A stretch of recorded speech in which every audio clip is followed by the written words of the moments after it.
ഹരേ കൃഷ്ണ. എല്ലാവർക്കും പ്രണാമം. ശ്രീ ശ്രീ രാധാ ഗോവിന്ദ ഇസ്കോൺ മംഗളൂരിന്റെ 18 ദിവസ ഗീതാധ്യയനത്തിലേക്ക് എല്ലാവർക്കും സ്വാഗതം. ഹരേ ഓം കൃഷ്ണ. ജ്ഞാനതിമിരാന്ധസ്യ ജ്ഞാനാഞ്ജനശലാകയാ ചക്ഷുരുന്മിലിതം യേന തസ്മൈ ശ്രീഗുരവേ നമഃ. ശ്രീചൈതന്യമനോഭീഷ്ടം സ്ഥാപിതം യേന ഭൂതലെ സ്വയം രൂപ ഗദാ മഹ്യം ദദാതി സ്വപദാന്തികം. വന്ദേഹം ശ്രീഗുരോ ശ്രീയുതപദകമലം ശ്രീഗുരുं വൈഷ്ണവാംശ്ച ശ്രീരൂപം സാഗ്രജാതം സഗണം രഘുനാഥാന്വിതം तं सजीवम् साद्वैतं सावधूतं परिजनसहितं कृष्णचैतन्यदेवं श्रीराधाकृष्णपादान् सगणा ललिता श्रीविशाखान्वितंश्च हे कृष्णां करुणा सिन्धो दीनबन्धो जगत्पते गोपेश गोपिका कान्ता राधा कान्तनमोऽस्तुते तप्त काञ्चन गौराङ्गी राधे वृन्दावनेश्वरी वृषभानुसुते देवी प्रणमामि हरिप्रिये वाञ्छाकल्पतरुभ्यश्च कृपा सिन्धुभ्य एव च पतितानां पावनेभ्यो वैष्णवेभ्यो नमो नमः. नमो विष्णुपादाय कृष्णपृष्ठाय भूतले श्रीमते भक्तिवेदान्त स्वामिनिति नामिने नमस्ते सारस्वते देवे गौरवाणी प्रचारिणे निर्विशेष शून्यवादी पाश्चात्यदेशकारिणे. जय श्री कृष्ण चैतन्य प्रभु नित्यानंद श्री अद्वैत गदाधरा श्रीवासादि गौरभक्तवृंद. हरे कृष्ण कृष्ण कृष्ण हरे हरे हरे राम राम राम हरे हरे कृष्ण. ഹരേ കൃഷ്ണ. हरे कृष्ण. हरे कृष्ण. ഹരേ കൃഷ്ണ. हरे ഹരേ कृष्ण. കൃഷ്ണ. हरे ഹരേ കൃഷ്ണ. ഹരേ കൃഷ്ണ. हरे कृष्ण. എല്ലാവർക്കും പ്രണാമം. ഇന്ന് അധ്യായം 11 വിശ്വരൂപം. ഇന്നത്തെ അധ്യായം എന്തായിരുന്നു? വിഭൂതി യോഗമായിരുന്നു. വിഭൂതി എന്ന് പറഞ്ഞാൽ ഭഗവാന്റെ ഐശ്വര്യങ്ങൾ അല്ലെങ്കിൽ ഭഗവാന്റെ ശക്തികൾ. അതായത് നമ്മുടെ ഭൗതിക ഇന്ദ്രിയങ്ങൾ കൊണ്ട് നമുക്ക് ഭഗവാന്റെ ആ ഒരു അതീന്ദ്രിയ രൂപം നമുക്ക് ദർശിക്കാനോ മനസ്സിലാക്കാനോ നമുക്ക് കഴിയില്ല. അപ്പൊ ഭഗവാൻ എന്താണ്? നമ്മൾ പറഞ്ഞു ദൈവം എന്താന്ന് ചോദിച്ചു. ആരോ അർജുനൻ ചോദിച്ചു. അപ്പൊ ദൈവം എന്ന് പറഞ്ഞാൽ എന്താണ്? സൂര്യനും ചന്ദ്രനും ദേവന്മാരെല്ലാം ഉൾക്കൊള്ളുന്ന ഭഗവാന്റെ ആ വിശ്വരൂപമാണ് അത് അതിദൈവം. അതാണ് നമ്മളിപ്പോ ഇന്നത്തെ അധ്യായത്തിൽ പഠിക്കാൻ പോകുന്നത്. അപ്പോൾ ഇന്നലെ ഭഗവാൻ നമ്മുടെ നമ്മൾ ഇന്നലത്തെ അധ്യായത്തിൽ മനസ്സിലാക്കി. അതായത് നമ്മുടെ ഭൗതികമായ ഇന്ദ്രിയങ്ങൾ കൊണ്ട് ഭഗവാൻ പ്രപഞ്ചത്തിലെല്ലാം നിറഞ്ഞു നിൽക്കുകയാണ് ഭഗവാൻ. അപ്പൊ ഭഗവാനെ നമുക്ക് എന്തൊക്കെ കാണുമ്പോൾ ഭഗവാനെ നമുക്ക് ഓർക്കാൻ സാധിക്കും. നമ്മുടെ ഈ ഇന്ദ്രിയങ്ങൾ കൊണ്ട് നമ്മൾ കാണുമ്പോൾ എന്തെല്ലാം കാണുമ്പോൾ നമുക്ക് ഭഗവാനെ ഓർക്കാൻ സാധിക്കുമെന്ന് ഭഗവാൻ നമുക്ക് മനസ്സിലാക്കി തന്നു. പിന്നെ ചതുശ്ലോകി ഭഗവത്ഗീത ഭഗവാൻ പറഞ്ഞു. 8, 9, 10, 11 ചതുശ്ലോകി ഭഗവത്ഗീത. അപ്പൊ 8 എന്താ പറയുന്നത്? സംബന്ധം. അതായത് ഭഗവാനും ജീവാത്മാവും പരമാത്മാവുമായിട്ടുള്ള ബന്ധം മനസ്സിലാക്കുന്നതാണ്. അതായത് ഭഗവാൻ പറഞ്ഞു അഹം സർവസ്യ പ്രഭോ മത്തസർവം പ്രവർത്തത്തെ. ഭഗവാൻ ഭൗതികമായിട്ടുള്ളതും ആധ്യാത്മികമായിട്ടുള്ള ലോകങ്ങളുടെ എന്താണ്? ഉറവിടമാണ്, ഉത്ഭവ സ്ഥാനമാണ്, എല്ലാത്തിനും സോഴ്സ് എന്ന് നമ്മൾ പറയും. അപ്പൊ ഭഗവാനാണത്. അപ്പൊ ഭഗവാൻ ആ യജമാനൻ ആണെന്ന് മനസ്സിലാക്കുമ്പോൾ ജീവാത്മാവ് എന്ത് ചെയ്യണം? സേവനം അനുഷ്ഠിക്കണം. അത് രണ്ടാമത്തെ കാര്യം അല്ലെ. അത് 9 നമ്മൾ അഭിധേയ എന്ന് പറഞ്ഞു. അപ്പൊ 9ാമത്തെ ശ്ലോകത്തിൽ എന്ത് പറഞ്ഞു? മച്ചിത്ത മദ്ഗത പ്രാണ ബോധയന്തഃ പരസ്പരം. അപ്പൊ എന്താണ്? ഭഗവാന്റെ കാര്യങ്ങൾ ഭക്തന്മാർ തമ്മിൽ കണ്ടുമുട്ടുമ്പോൾ ഭഗവാന്റെ കാര്യങ്ങൾ തമ്മിൽ പറഞ്ഞ് അവർ ബോധദീപ്തരാവുക വഴി ആനന്ദം കണ്ടെത്തുന്നു എന്ന് ഭഗവാൻ പറയുന്നു. കാരണം ഭഗവാന്റെ കാര്യങ്ങളാണ് പരസ്പരം അവര് കൈമാറുന്നത്. ആ ജ്ഞാനമാണ് അവര് പരസ്പരം കൈമാറുന്നത്. പിന്നെ ഇങ്ങനെ ഭക്തിയുത സേവനം നമ്മൾ അനുഷ്ഠിക്കുമ്പോൾ ഭഗവാൻ എന്ത് ചെയ്യും? ഭഗവാൻ നമുക്ക് പ്രയോജനം നൽകും. പ്രയോജനം എന്ന് പറഞ്ഞാൽ ഭഗവാൻ നമുക്ക് തരുന്ന ആ ഒരു എന്താ പറയുക, ഭഗവാൻ നമുക്ക് തരുന്ന പ്രയോജനങ്ങളാണ് 10ഉം 11ഉം. അതിൽ ഭഗവാൻ എന്ന് പറഞ്ഞു തേഷാം സത്യയുക്താനാം ഭജതാം പ്രീതിപൂർവകം ദദാമി ബുദ്ധിയോഗം തം യേന മാം ഉപയാന്തിതേ. അതായത് ആരാണോ എന്നെ എപ്പോഴും ഓർത്തുകൊണ്ട് സേവനം അനുഷ്ഠിക്കുന്നത് അങ്ങനെയുള്ളവർക്ക് ഭഗവാൻ എന്താ ചെയ്യും? ഭഗവാൻ മനസ്സിന്റെ ഉള്ളിൽ എന്താണ്? നമ്മുടെ ഹൃദയത്തിന്റെ ഉള്ളിൽ ഭഗവാൻ പരമാത്മാവായിട്ട് വാഴുന്നു. ഭഗവാൻ തന്നെ നമുക്ക് ആ ഭഗവാനെ സമീപിക്കാനുള്ള ആ ബുദ്ധി വിശേഷങ്ങളെല്ലാം ഭഗവാൻ നമുക്ക് നൽകുന്നു എന്ന് ഭഗവാൻ പറഞ്ഞു. പിന്നെ 11ാമത്തെ ശ്ലോകത്തിൽ ഭഗവാൻ എന്ത്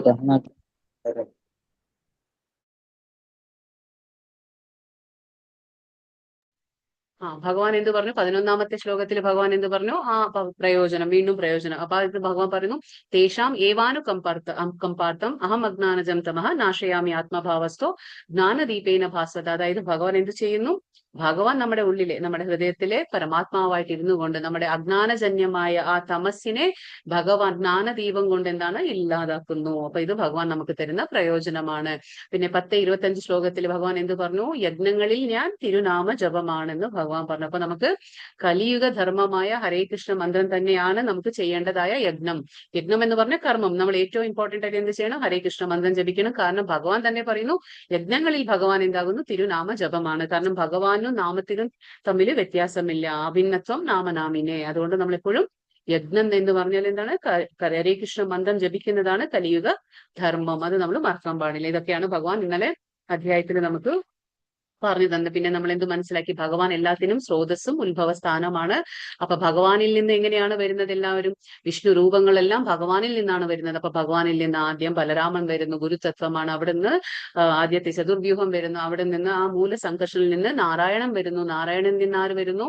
രണ്ടാമത്തെ ചതുർവ്യൂഹം വരുന്നു. ആ രണ്ടാമത്തെ ചതുർവ്യൂഹത്തിൽ നിന്ന് ആ ഒരു നമ്മുടെ മഹാസംഘർഷനിൽ നിന്നാണ് വിഷ്ണു രൂപങ്ങൾ വരുന്നത്. നമ്മൾ ഗോലോക ചാർട്ട് മനസ്സിലാക്കി.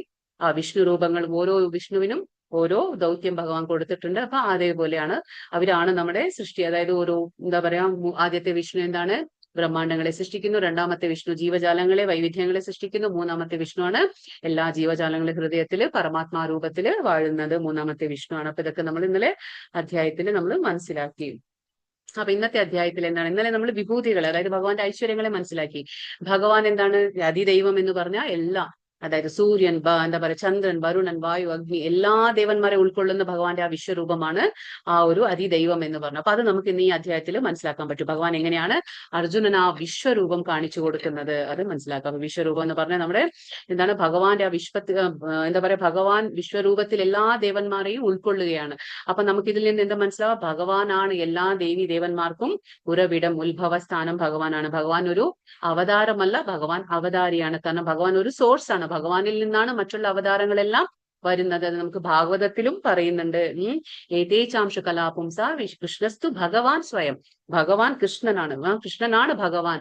അവിടെ നിന്നാണ് എല്ലാ എന്താ പറയാ രൂപങ്ങളും, അതായത് അതായത് നമ്മുടെ എല്ലാ ദേവന്മാരും ഉത്ഭവിക്കുന്നത് എന്താണ്? ഭഗവാനിൽ നിന്നാണെന്ന് നമുക്ക് മനസ്സിലാക്കാൻ പറ്റും. അപ്പൊ ഇപ്പൊ നമുക്ക് വിശ്വരൂപം നോക്കാം. അർജുന ഉവാച മദനുഗ്രഹായ പരമം ഗുഹ്യമധ്യാത്മ സംഹിതം യത്വയോക്തം വചസ്തേന മോഹോയം വിഗതോ മമ. അർജുനൻ പറയാണ്, പരമഗുഹ്യങ്ങളായ ആധ്യാത്മിക വിഷയങ്ങളെ കുറിച്ച് അങ്ങ് എനിക്ക് ദയാപൂർവം നൽകിയ ഉപദേശങ്ങൾ കേട്ടതിനാൽ എന്റെ വ്യാമോഹങ്ങളെല്ലാം ഇപ്പോൾ തീർന്നിരിക്കുന്നു. അപ്പൊ അർജുനൻ ഒരു ബോധോദയം ഉണ്ടായിരിക്കുകയാണ്. അതായത് ഇന്നലെ എന്താണ്? ഭഗവാൻ എല്ലാം പറഞ്ഞു കൊടുത്തു. ഭഗവാന്റെ വിഭൂതികൾ എന്താണെന്നെല്ലാം ഭഗവാൻ മനസ്സിലാക്കി. അതായത് ഭൗതിക പ്രപഞ്ചത്തിൽ എന്തെല്ലാം കാണുമ്പോൾ നമുക്ക് ഭഗവാൻ എന്തിനൊക്കെയാണ് പ്രതിനിധീകരിക്കുന്നതെന്ന് നമ്മൾ മനസ്സിലാക്കി. അപ്പൊ അർജുനൻ പറയാണ്, അങ്ങനെ എന്റെ ആ വ്യാമോഹങ്ങളെല്ലാം ഇപ്പോ ഇല്ലാതായിരിക്കുന്നു. അപ്പൊ ഒരു ബോധോദയം ഉണ്ടായിരിക്കുകയാണ് ആർക്ക്? അർജുനന്. ഭഗവാന്റെ പരമഗുഹ്യങ്ങളായ, അത് അതീവ രഹസ്യമായ കാര്യങ്ങളാണല്ലോ ഭഗവാൻ പറഞ്ഞു കൊടുത്തത്. എന്തുകൊണ്ടാണ്? അർജുനൻ ഭഗവാന്റെ ഉറ്റ സുഹൃത്താണ്, ഉറ്റ മിത്രമാണ്. അതുകൊണ്ടാണ് ഭഗവാനോട് അർജുനൻ ഒരു തരത്തിലും അസൂയയില്ല. അസൂയാലു അല്ലാത്തത് കൊണ്ടാണ് ഭഗവാൻ ഇതൊക്കെ കാര്യങ്ങൾ അർജുനനോട് പങ്കുവെക്കുന്നത്. അപ്പൊ അർജുനനെ ഒരു നിമിത്തമാണ്. ഇതെല്ലാം നമുക്കും കൂടിയുള്ള ഓരോ കാര്യങ്ങളാണ് ഭഗവാൻ മനസ്സിലാക്കി തരുന്നത്. ഏവമേതദ് യഥാർത്ഥത്വം ആത്മാനം പരമേശ്വര ദൃഷ്ടുമിച്ഛാമി തേ രൂപം ഐശ്വരം പുരുഷോത്തമ. ഹേ പരമപുരുഷോത്തമ, ഹേ പരമ്പൊരുളെ, അങ്ങ് തന്നെ സ്വയം വിവരിച്ചതുപോലെയുള്ള അവിടുത്തെ യഥാർത്ഥമായ സ്ഥിതിയിൽ ഞാൻ അങ്ങയെ എന്റെ മുന്നിൽ കാണുന്നു. എങ്കിലും ഈ വിശ്വാവിഷ്കാരത്തിലെങ്ങും അങ്ങ് ഉൾച്ചേർന്ന് എങ്ങനെ നിൽക്കുന്നത് എങ്ങനെയെന്ന് കാണാൻ എനിക്ക് ആഗ്രഹമുണ്ട്. അങ്ങയുടെ ആ രൂപം എനിക്ക് കാണണം. അവിടെ എന്താ? വിശ്വരൂപത്തെ ആഗ്രഹിക്കാണ്, ദർശിക്കാൻ ആഗ്രഹിക്കാണ് അർജുനൻ. അപ്പൊ അർജുനോട് ഒരു കാര്യം പറഞ്ഞു, യഥാർത്ഥമായ സ്ഥിതിയിൽ ഞാൻ അങ്ങയെ എന്റെ മുന്നിൽ കാണുന്നു. അപ്പൊ ഭഗവാന്റെ യഥാർത്ഥ സ്ഥിതി ഏതാണ്? ശ്യാമസുന്ദരമായ ആ ഇരു കൈകളോടുകൂടി അധിഭുജാധാരിയായ രൂപമാണ് യഥാർത്ഥ രൂപം. ഭഗവാനോട് അർജുനൻ പറയണേ, ഞാനിപ്പോ യഥാർത്ഥ രൂപത്തിൽ അങ്ങയെ കാണുന്നു എന്റെ മുന്നിൽ. പക്ഷെ എനിക്ക് ഇത് കാണണം. എങ്ങനെയാണ്? ഭഗവാന്റെ ആ അതിദൈവം രൂപം കാണണം. അതായത് എല്ലാ ദേവന്മാരെ ഉൾക്കൊള്ളുന്ന ആ വിശ്വരൂപം കാണാൻ ഞാൻ ആഗ്രഹിക്കുന്നു. ഇതിപ്പോ അർജുനൻ കാണാൻ ആഗ്രഹിക്കുന്നതല്ല, ഇത് മറ്റുള്ളവർക്ക് വേണ്ടി. അതായത് കലിയുഗത്തിലെ ആൾക്കാരെന്താണ്? കലിയുഗത്തിലെ ജനങ്ങൾ വരും, ഞാൻ ദൈവത്തിന്റെ അംശമാണെന്നും ഞാൻ അവതാര പുരുഷനാണെന്നൊക്കെ അവകാശപ്പെടുന്ന ആൾക്കാർ വരും. അപ്പൊ അവർക്കൊക്കെ ഒരു മാനദണ്ഡമായിട്ട് സ്വീകരിക്കാൻ വേണ്ടിയിട്ടാണ് ഇത് അർജുനൻ ആവശ്യപ്പെടുന്നത്. അല്ലാതെ ഒരു കൃഷ്ണന്റെ ഭക്തൻ ഒരിക്കലും, ഭഗവാന്റെ ഭക്തൻ ഒരിക്കലും വിശ്വരൂപത്തിലോ ചതുർഭുജ രൂപത്തിലോ ഒന്നും അല്ല ഭഗവാനെ ദർശിക്കാൻ ആഗ്രഹിക്കുക. ഇരു കൈകളോടുകൂടിയുള്ള ആ ശ്യാമസുന്ദര രൂപമാണ് ഭക്തന്മാർക്ക് ഇഷ്ടം. പക്ഷെ ഇത് അർജുനൻ എന്താണ്? ഭാവിയിൽ ആരും അവകാശപ്പെടാൻ പാടില്ല, ഞാൻ ദൈവത്തിന്റെ അംശമാണെന്നോ ഞാൻ ഭഗവാന്റെ ഒരു അവതാരമാണെന്നോ അവകാശപ്പെടാൻ പാടില്ല. കാരണം എന്താണ്? ഈ രൂപം കാണിക്കാൻ ശ്രീകൃഷ്ണ ഭഗവാന് മാത്രമേ കഴിയുള്ളൂ എന്നുള്ളത് അത് സാധൂകരിക്കാനായിരുന്നു അർജുനൻ. അതുകൊണ്ടാണ് അർജുനൻ ആവശ്യപ്പെടുന്നത്, അല്ലാതെ അർജുനന് കാണാൻ വേണ്ടിയിട്ടല്ല. കാരണം എന്താന്ന് വെച്ചാൽ ഭഗവാൻ ഒരു മനുഷ്യരൂപത്തിൽ അവതരിക്കുമ്പോൾ എന്താണ് ആൾക്കാർ എന്താണ് തെറ്റിദ്ധരിക്കുകയാണ്, ജനങ്ങളെ ഭഗവാനെ ഒരു സാധാരണ പുരുഷൻ എന്ന രീതിയിൽ തെറ്റിദ്ധരിക്കുകയാണ്. കാരണം അത് ശ്രീകൃഷ്ണ ഭഗവാൻ പറയുന്നുണ്ട് അല്ലെ, അവജാനന്തി മാം മൂഢ മാനുഷീം തനു ആശ്രിതാഹ. അതായത് വിഡ്ഢികൾക്ക് എന്നെ മനസ്സിലാകില്ല, ഞാൻ മനുഷ്യരൂപത്തിൽ അവതരിക്കുമ്പോൾ അവർ എന്നെ മനസ്സിലാക്കുന്നില്ല എന്ന് ഭഗവാൻ തന്നെ സ്വയം പറയുന്നുണ്ട്. അതുകൊണ്ടാണ് ഭഗവാന്റെ ആ രൂപം, അതായത് ജനങ്ങളുടെ മുന്നിൽ ആ വിശ്വാസം ഉളവാക്കാൻ വേണ്ടിയാണ് അർജുനൻ വിശ്വരൂപം ആവശ്യപ്പെടുന്നത്. അല്ലാതെ ഭക്തന്മാർക്ക് ഒരിക്കലും ഭഗവാന്റെ വിശ്വരൂപത്തിലല്ല താല്പര്യം. ശ്രീ ഭഗവാനുവാച പശ്യമേ പാർത്ഥ രൂപാണി ശതശോത്താ സഹസ്രശഃ നാനാവിധാനി ദിവ്യാനി നാനാവർണാകൃതാനി ച. പരമദിവ്യോത്തമ പുരുഷൻ പറഞ്ഞു, പ്രിയപ്പെട്ട അർജുന, പല വർണ്ണങ്ങളിലും പല ആകൃതികളിലും ഉള്ള എന്റെ ആ ആയിരം ദിവ്യ രൂപങ്ങൾ നീ കണ്ടുകൊള്ളു. അപ്പൊ ഭഗവാൻ ഇവിടെ അർജുനോട് പറയണം, അതായത് എന്റെ ദിവ്യ രൂപം പല വർണ്ണങ്ങളും പല ആകൃതികളിലൂടെയാണ് കാണിച്ചു കൊടുക്കാൻ ഭഗവാൻ ഇപ്പൊ പോകുന്നത്. അപ്പൊ ഭഗവാന്റെ ഓരോ അവതാരങ്ങളും അപ്പൊ നമുക്ക് ഇവിടെ ഒരു കാര്യം മനസ്സിലാക്കണം, അതായത് വിശ്വരൂപത്തിനുള്ള പ്രത്യേകത എന്ന് പറയുമ്പോൾ എന്താന്ന് വെച്ചാല് വിശ്വരൂപം താൽക്കാലികമാണ്. അർജുനൻ ആവശ്യപ്പെട്ടത് കൊണ്ട് മാത്രം ഭഗവാൻ ഈ വിശ്വരൂപം കാണിച്ചു കൊടുക്കുകയാണ്. അതിനൊരു ധാമമില്ല, ശാശ്വതമായ രൂപമല്ല, ശാശ്വതമായ ഒരു ധാമമില്ല. പക്ഷെ ഭഗവാന്റെ മറ്റുള്ള അവതാരങ്ങൾ നമ്മൾ കണക്കിലെടുക്കുമ്പോൾ അതിനൊക്കെ ഓരോ ധാമങ്ങളുണ്ട്. എവിടെയാണ് അതൊക്കെ? പരവ്യോമത്തിൽ, അതായത് ആധ്യാത്മിക ആകാശത്തിൽ.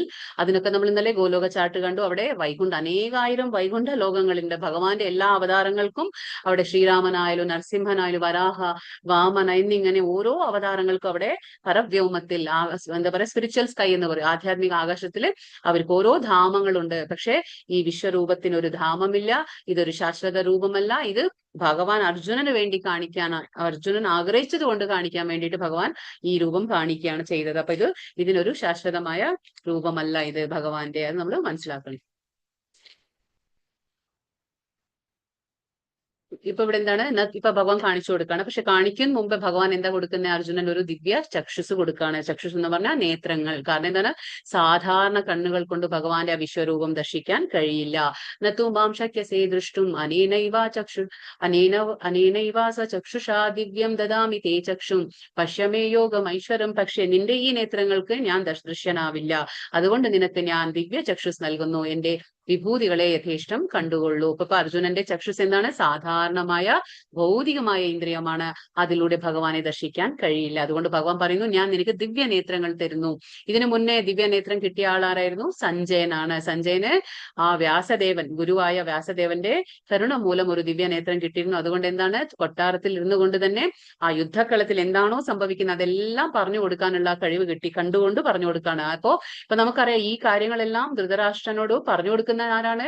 നമ്മുടെ സഞ്ജയനാണ്. എല്ലാം കാണുകയാണ് അവിടെ എന്താ സംഭവിക്കുന്നത്, ഇതെല്ലാം ഈ ധൃതരാഷ്ട്രന് പറഞ്ഞു കൊടുക്കുകയാണ് കൊട്ടാരത്തിൽ ഇരുന്നു കൊണ്ട്. അപ്പോ ഭഗവാൻ പറഞ്ഞു, നിന്റെ സാധാരണ കണ്ണുകൾക്ക് ദൃശ്യനാവില്ല ഞാൻ, അതുകൊണ്ട് ദിവ്യ നേത്രങ്ങൾ ഞാൻ തരുന്നു. അപ്പൊ ചക്ഷു എന്ന് പറയുമ്പോൾ നേത്രം.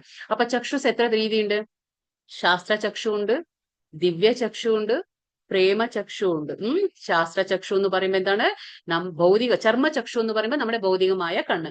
ഈ കണ്ണിന് ഒരുപാട് പരിമിതികളുണ്ട്. ഇതിനെന്താണ്? ഒരുപാട് ദോഷങ്ങൾ, അതായത് പരിമിതികൾ, അപക്വമായ ഇന്ദ്രിയങ്ങളാണ് നമ്മുടെ. അപ്പൊ അതിന് ഒരുപാട് ദോഷങ്ങളുണ്ട്. അപ്പൊ നമുക്ക് അതെന്താണ്?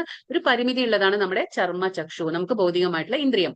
പക്ഷെ ശാസ്ത്ര ചക്ഷു എന്ന് പറഞ്ഞാൽ എന്താണ്? നമ്മൾ ശാസ്ത്രത്തിലൂടെ, ഗുരുവിന്റെ അറിവിലൂടെ നമ്മൾ ഭഗവാനെ ദർശിക്കുന്നതാണ് ശാസ്ത്രചക്ഷു. പിന്നെന്താണ്? ദിവ്യചക്ഷു. ഇപ്പൊ എന്താണ്? ഭഗവാന്റെ ഈ വിശ്വരൂപം കാണാൻ എന്താണ്? അർജുനൻ ഒരു ദിവ്യചക്ഷുസിന്റെ ആവശ്യമാണ്, ദിവ്യനേത്രങ്ങളുടെ. പിന്നെ പ്രേമചക്ഷു എന്ന് പറഞ്ഞു. പ്രേമചക്ഷു എന്ന് പറഞ്ഞാൽ നമ്മൾ എന്താ മനസ്സിലാക്കി? നമ്മൾ പറഞ്ഞു, ബ്രഹ്മാവ് ബ്രഹ്മസംഹിതയിൽ എഴുതുന്നുണ്ട് അല്ലെ, പ്രേമാഞ്ജന ചുരിത ഭക്തി വിലോചനേന. അതായത് ഭക്തന്മാർ എങ്ങനെയാണ്? ഭക്തന്മാർ പ്രേമം കൊണ്ട് എഴുതിയ കണ്ണുകൊണ്ടാണ് ഭഗവാനെ ദർശിക്കുന്നത്. അപ്പൊ അതാണ് പ്രേമചക്ഷു. അങ്ങനെ പല രീതിയിലുള്ള ചക്ഷു അല്ലെങ്കിൽ നേത്രങ്ങളുണ്ട്. അപ്പൊ ഇവിടെ ഭഗവാൻ എന്താ പറയുന്നത്? നമ്മൾ ഭഗവാന്റെ വിശ്വരൂപം മനസ്സുകൊണ്ടല്ല, ആത്മീയ നേത്രം കൊണ്ടാണ് ദർശിക്കേണ്ടത്. അപ്പോ വിശ്വരൂപം കാണാൻ എന്താണ്? മനസ്സിനെ മാറ്റുകയില്ല, വീക്ഷണം മാറ്റാനാണ് ഇപ്പൊ അർജുനനോട് ഭഗവാൻ ആവശ്യപ്പെടുന്നത്. ഇപ്പൊ നമ്മുടെ കണ്ണുകൾ എന്താണ്, അതിന് ഭൗതികമായ ചക്ഷു അല്ലെങ്കിൽ ചർമ്മ ചക്ഷു ആയതുകൊണ്ട് അവിടെ ഒരുപാട് ലിമിറ്റേഷൻസ് അല്ലെങ്കിൽ പരിമിതികളുണ്ട്. ഇപ്പൊ നമുക്ക് അതിസൂക്ഷ്മമായ സംഭവങ്ങളെ നമുക്ക് സാധാരണ കണ്ണിലൂടെ കാണാൻ കഴിയില്ല. അപ്പൊ നമ്മൾ എന്താണ് ഉപയോഗിക്കുക, മൈക്രോസ്കോപ്പ് ഉപയോഗിക്കും. പിന്നെ അതേപോലെ വിദൂരത്തുള്ള ആ സംഭവങ്ങളെ കാണാൻ നമുക്ക് എന്താണ്, നമ്മുടെ കണ്ണുകൾക്ക് പരിമിതി ഉള്ളത് കൊണ്ട് നമ്മൾ ടെലിസ്കോപ്പ് ഉപയോഗിക്കുന്നു. അതാണ് നമ്മൾ പറയുന്നത്, നമ്മുടെ കണ്ണുകൾക്ക് ഒരു ലിമിറ്റേഷൻ ഉണ്ട്. ഇപ്പൊ കണ്ണാടിയിൽ ഒരു ആപ്പിൾ വെച്ചിരിക്കുന്നു, പക്ഷെ ആ കണ്ണാടിയിൽ നമുക്ക് ആപ്പിൾ കാണുമ്പോൾ എങ്ങനെയാണ്, അതിന്റെ ഒരു നല്ല വശം മാത്രമേ നമുക്ക് കാണുന്നു. അതിന്റെ പുറകുവശത്ത് എന്താണ്, അത് കടിച്ചു വെച്ചിരിക്കുന്ന ആപ്പിളാണ്. പക്ഷെ അതിന്റെ ആ ബാക്ക് സൈഡിലുള്ള ആ ഒരു ഇത് നമുക്ക് കാണാൻ കഴിയില്ല കണ്ണാടിയിലൂടെ. അപ്പൊ അതാണ് പറയുന്നത്. അപ്പൊ നമ്മുടെ കണ്ണുകൾക്ക് എന്താണ്, ഒരു പരിമിതി ഉണ്ട്. അതിലപ്പുറം നമുക്ക് കാണാനോ ദർശിക്കാനോ ഒന്നും കഴിയില്ല. അതാണ് പറയുന്നത് കണ്ണുകളുടെ ആ അവസ്ഥ. ഉത്തമ ഭക്തൻ വിശ്വരൂപ ദർശനം ആഗ്രഹിക്കുന്നില്ല. അർജുനന് കൃഷ്ണന്റെ പ്രസ്താവനകൾ സാധൂകരിക്കണമായിരുന്നു. അല്ലാതെ അർജുനന് ഭഗവാന്റെ വിശ്വരൂപം കാണുന്നതിന്റെ ഒരു താല്പര്യം ഉണ്ടായിരുന്നില്ല. അർജുനന് കാണുന്നൊന്നും ആഗ്രഹിച്ചില്ല. പക്ഷെ ആ ആഗ്രഹം എന്തുകൊണ്ടായിരുന്നു, ആ ഭഗവാൻ പറയുന്നില്ലേ ഞാൻ ഇങ്ങനെയാണ്, ഞാൻ ഇതാണെന്നൊക്കെ ഭഗവാൻ പറയുമ്പോ ആ രൂപം, ഇപ്പൊ ഭഗവാൻ പറയുന്നില്ലേ ഞാൻ എല്ലാവർക്കും ഉത്ഭവ സ്ഥാനമാണെന്ന്, അത് കാണിച്ചു കൊടുക്കാനാണ്. ഭഗവാന്റെ ആ പ്രസ്താവനകളെയൊക്കെ സാധൂകരിക്കണമായിരുന്നു അർജുനൻ. അതുകൊണ്ടാണ് അർജുനൻ ആവശ്യപ്പെട്ടത്. അതോടൊപ്പം തന്നെ എന്താണ്, ഭാവിയിൽ ജനങ്ങൾക്ക് ബോധ്യപ്പെടുത്തുകയും വേണം. കലിയുഗത്തിലെ ജനങ്ങൾ എന്താണ്, ഭഗവാൻ അത്ര എളുപ്പത്തിൽ വിശ്വസിക്കില്ല. അതാണ് ശാസ്ത്രങ്ങൾ ഉണ്ടെങ്കിലും ഗുരുക്കന്മാരുണ്ടെങ്കിലും അവർക്ക് എന്താണ്, ഇതിലൊന്നും യാതൊരു വിശ്വാസം ഉണ്ടായിരിക്കില്ല. അപ്പൊ കലിയുഗ ജനങ്ങൾക്ക് ബോധ്യപ്പെടുത്തുകയും വേണം. അതായത് ആർക്കും ഞാൻ ഭഗവാനാണെന്ന് അവകാശപ്പെടുന്ന ആൾക്കാർക്ക്, അല്ലെങ്കിൽ ഞാൻ ഭഗവാന്റെ അംശമാണ്, ഞാൻ ഒരു അവതാര പുരുഷനാണെന്ന് പറയുന്ന ആൾക്കാർക്ക് ഈ വിശ്വരൂപം കാണിച്ചു കൊടുക്കാൻ സാധിക്കില്ല. അത് ഭഗവാന് മാത്രമേ സാധിക്കൂ എന്നുള്ള കാര്യം കൂടി ബോധ്യപ്പെടുത്താൻ വേണ്ടിയിട്ടായിരുന്നു. താൻ പരമദിവ്യോത്തമ പുരുഷനാണെന്ന് കൃഷ്ണൻ പറഞ്ഞത് എന്താണ്, വെറും വാക്കല്ല. അതെന്താണ്, അത് സൈദ്ധാന്തികമായോ ദാർശനികമായ കാര്യങ്ങളല്ല, ഭഗവാൻ അത് കാണിച്ചു കൊടുക്കുകയും ചെയ്തു. യഥാർത്ഥത്തിൽ അദ്ദേഹം പരമദിവ്യോത്തമ പുരുഷനാണെന്ന് വെളിപ്പെടുത്തുകയും ചെയ്തു. അത് കാണിച്ചു കൊടുത്തു. പറഞ്ഞ കാര്യം മാത്രമല്ല, ഭഗവാൻ പറഞ്ഞ കാര്യം അത് അർജുനന് കാണിച്ചു കൊടുക്കുകയും ചെയ്തു. അതാണ് ഇവിടെ പറയുന്നത്. ഇനിയിപ്പോ ഈ ദർശനം ആര് കണ്ടു, സഞ്ജയൻ അവിടെ കാണുകയാണ് കൊട്ടാരത്തിൽ ഇരുന്നു കൊണ്ട്. ഈ ദർശനം അർജുനന് കൊടുത്ത ആ വിശ്വരൂപ ദർശനം സഞ്ജയനും കൂടി ആ കൊട്ടാരത്തിൽ ഇരുന്ന് കാണുകയാണ്. അപ്പൊ അവിടെ പറയാണ്, അനേക വക്ത്ര നയനം അനേകാത്ഭുത ദർശനം അനേക ദിവ്യാഭരണം ദിവ്യാനേകോ ധൃതായുധം ദിവ്യമാല്യാംബരധരം ദിവ്യഗന്ധാനുലേപനം സർവാശ്ചര്യമയം ദേവം അനന്തം വിശ്വതോമുഖം. അപ്പൊ പറയുന്നു, സഞ്ജയൻ പറഞ്ഞു കൊടുക്കാണ്, ആ വിശ്വവ്യാപ്തമായ രൂപത്തിൽ, വിശ്വമെമ്പാട് വ്യാപിച്ചിരിക്കുന്ന ആ രൂപത്തിൽ എന്താ കാണാൻ കഴിയുന്നത്, എണ്ണമറ്റ മുഖങ്ങളും കണ്ണുകളും എണ്ണമറ്റ അത്ഭുത ദൃശ്യങ്ങളും അർജുനൻ കണ്ടു എന്ന് സഞ്ജയൻ പറഞ്ഞു കൊടുക്കാണ്. ആർക്ക്, ധൃതരാഷ്ട്രന് പറഞ്ഞു കൊടുക്കാണ്. അതെങ്ങനെ ഉണ്ടായിരുന്നു കാണുമ്പോ, അനേകം ദിവ്യ ആഭരണങ്ങളാൽ അലങ്കൃതമായ ആ രൂപം. കാരണം എന്താണ്, ഒരുപാട് മുഖങ്ങളും കാണല്ലേ, കണ്ണുകളും കാണുന്നു. അപ്പൊ അതുപോലെ അലങ്കൃതമായിരിക്കുകയാണ് ആ രൂപം. അനേക ദിവ്യ ആയുധങ്ങളെ ഉയർത്തിപ്പിടിച്ചിരിക്കുന്നു. കാരണം അത്രയും കൈകളുണ്ട്. അപ്പൊ ഓരോ കൈകളിലും എന്താണ്, ആയിരം എന്താ പറയാ, ആയുധങ്ങളെ ഉയർത്തിപ്പിടിച്ചിരിക്കുകയാണ്. ദിവ്യങ്ങളായ പുഷ്പമാല്യങ്ങൾ അണിഞ്ഞിരിക്കുകയാണ്, വസ്ത്രങ്ങൾ അണിഞ്ഞിരിക്കുന്നു, ദിവ്യങ്ങളായ ഗന്ധദ്രവ്യങ്ങൾ ശരീരത്തിലെങ്ങും പൂശിയിരിക്കുന്നു. അത്ഭുതാവഹവും തേജോമയവും അമേയവും ആയ സർവ്വവ്യാപ്തമായിരുന്നു ആ രൂപം. നമുക്ക് സാധാരണ കണ്ണുകൾക്കൊന്നും ഇത് കാണാൻ പറ്റില്ല. സഞ്ജയനും ദിവ്യനേത്രമുണ്ട്, അതേപോലെ ഭഗവാൻ അർജുനനും ദിവ്യനേത്രം കൊടുത്തു. അതുകൊണ്ടാണ് ഇതെല്ലാം കാണാൻ കഴിയുന്നത്. അടുത്തത് എന്താ ഇവിടെ പറയുന്നത്, നെക്സ്റ്റ് ശ്ലോകത്തില്, ദിവ്യ സൂര്യ സഹസ്രസ്യ ഭവേദ്യുഗാപദുത്തിത യദി ഭാസദൃശീ സാ സ്യാദ്ഭാസസ്തസ്യ മഹാത്മനഃ. ആയിരം സൂര്യന്മാർ ഒരേ സമയം ഉദിക്കുകയാണെങ്കിൽ ഉളവാകുന്ന പ്രകാശത്തോട് തുല്യമായിരുന്നു ആ വിശ്വാത്മകമായ ആ ഭഗവത് രൂപത്തിന്റെ പ്രഭാപൂരം. ഇപ്പൊ ഇവിടെ ഒരു ഉപമ കൊടുക്കാണ്. ആര്, സഞ്ജയൻ ഒരു ഉപമ കൊടുക്കാണ്. ഭഗവാന്റെ വിശ്വരൂപം എങ്ങനെയുണ്ടായിരുന്നു അതിനൊരു ഉപമ കൊടുക്കാണ്. എന്തിനോടാണ് ഉപമിച്ചിരിക്കുന്നത്, സൂര്യപ്രകാശത്തോട്. അപ്പൊ അതായത് പറയുന്നു, ഒരു സൂര്യനല്ല പറയുന്നത് ഇവിടെ, ആയിരം സൂര്യന്മാർ ഒരേ സമയം ഉദിക്കുകയാണെങ്കിൽ നമുക്കതൊന്നും ഊഹിച്ചെടുക്കാൻ പോലും സാധിക്കില്ല. ഉളവാകുന്ന പ്രകാശത്തോട് തുല്യമായിരുന്നു ഭഗവാന്റെ ആ വിശ്വാത്മകമായ രൂപത്തിന്റെ പ്രഭാപൂരം. ഇതാണ് ഇവിടെ എന്താ പറയാ, സഞ്ജയൻ പറഞ്ഞു കൊടുക്കാണ്, ഉപമ ചെയ്ത് പറഞ്ഞു കൊടുക്കാണ്.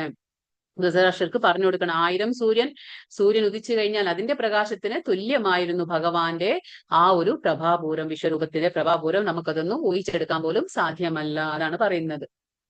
ഇവിടെ വീണ്ടും പറയുന്ന, അർജുന ഉവാച പശ്യാമി ദേവാംസ്തവ ദേവദേഹേ സർവാംസ്തഥാ ഭൂതവിശേഷ സംഘാൻ ബ്രഹ്മാണമീശാം കമലാസനസ്ഥം ഋഷീശ്ച സർവാൻ പുരകാംശ ദിവ്യാൻ. അർജുനൻ പറയാണ്, കൃഷ്ണ, അവിടുത്തെ ഈ ശരീരത്തിൽ സകല ദേവന്മാരെയും മറ്റു സകല ജീവജാലങ്ങളെയും ഞാൻ കാണുന്നു. അപ്പൊ നമുക്ക് മനസ്സിലാക്കാം, എല്ലാ ദേവന്മാർക്കും സകല ജീവജാലങ്ങൾക്കും ഉത്ഭവസ്ഥാനമാരാണ് ശ്രീകൃഷ്ണനാണ്. അത് കാണിച്ചു കൊടുക്കുകയാണ് ഭഗവാൻ ഇവിടെ. അപ്പൊ എന്താണ് പറയുന്നത്? മാത്രവുമല്ല, താമരപ്പൂവിൽ ഇരുന്നരുളുന്ന ആ ബ്രഹ്മദേവനെ പോലും കാണുന്നു. അപ്പൊ ബ്രഹ്മദേവനായിക്കോട്ടെ, അതുപോലെ ശിവൻ, ഋഷികൾ, ദിവ്യ സർപ്പഗണങ്ങൾ എന്നിവരെയും ഞാൻ കാണുന്നു. അപ്പോ ബ്രഹ്മനെ കാണുന്നു, ശിവനെ കാണുന്നു, അനേകായിരം ഋഷികളെ കാണുന്നു, ദിവ്യ സർപ്പഗണങ്ങളെ കാണുന്നു. അപ്പോ എല്ലാവരെയും ശരീരത്തിൽ എന്താണ് പല ദേവന്മാരെയും കാണുന്നു, സകല ജീവജാലങ്ങളെയും കാണുന്നു. ആര്? അർജുനൻ. അപ്പൊ ഇത് അർജുനൻ പറയാണ്, ഇങ്ങനെ കാണുകയാണ്. അപ്പൊ ഭഗവാനാണ് ഉത്ഭവസ്ഥാനം, ഭഗവാനാണ് എല്ലാത്തിനും ഉറവിടം എന്ന് നമുക്ക് മനസ്സിലാക്കാൻ പറ്റും.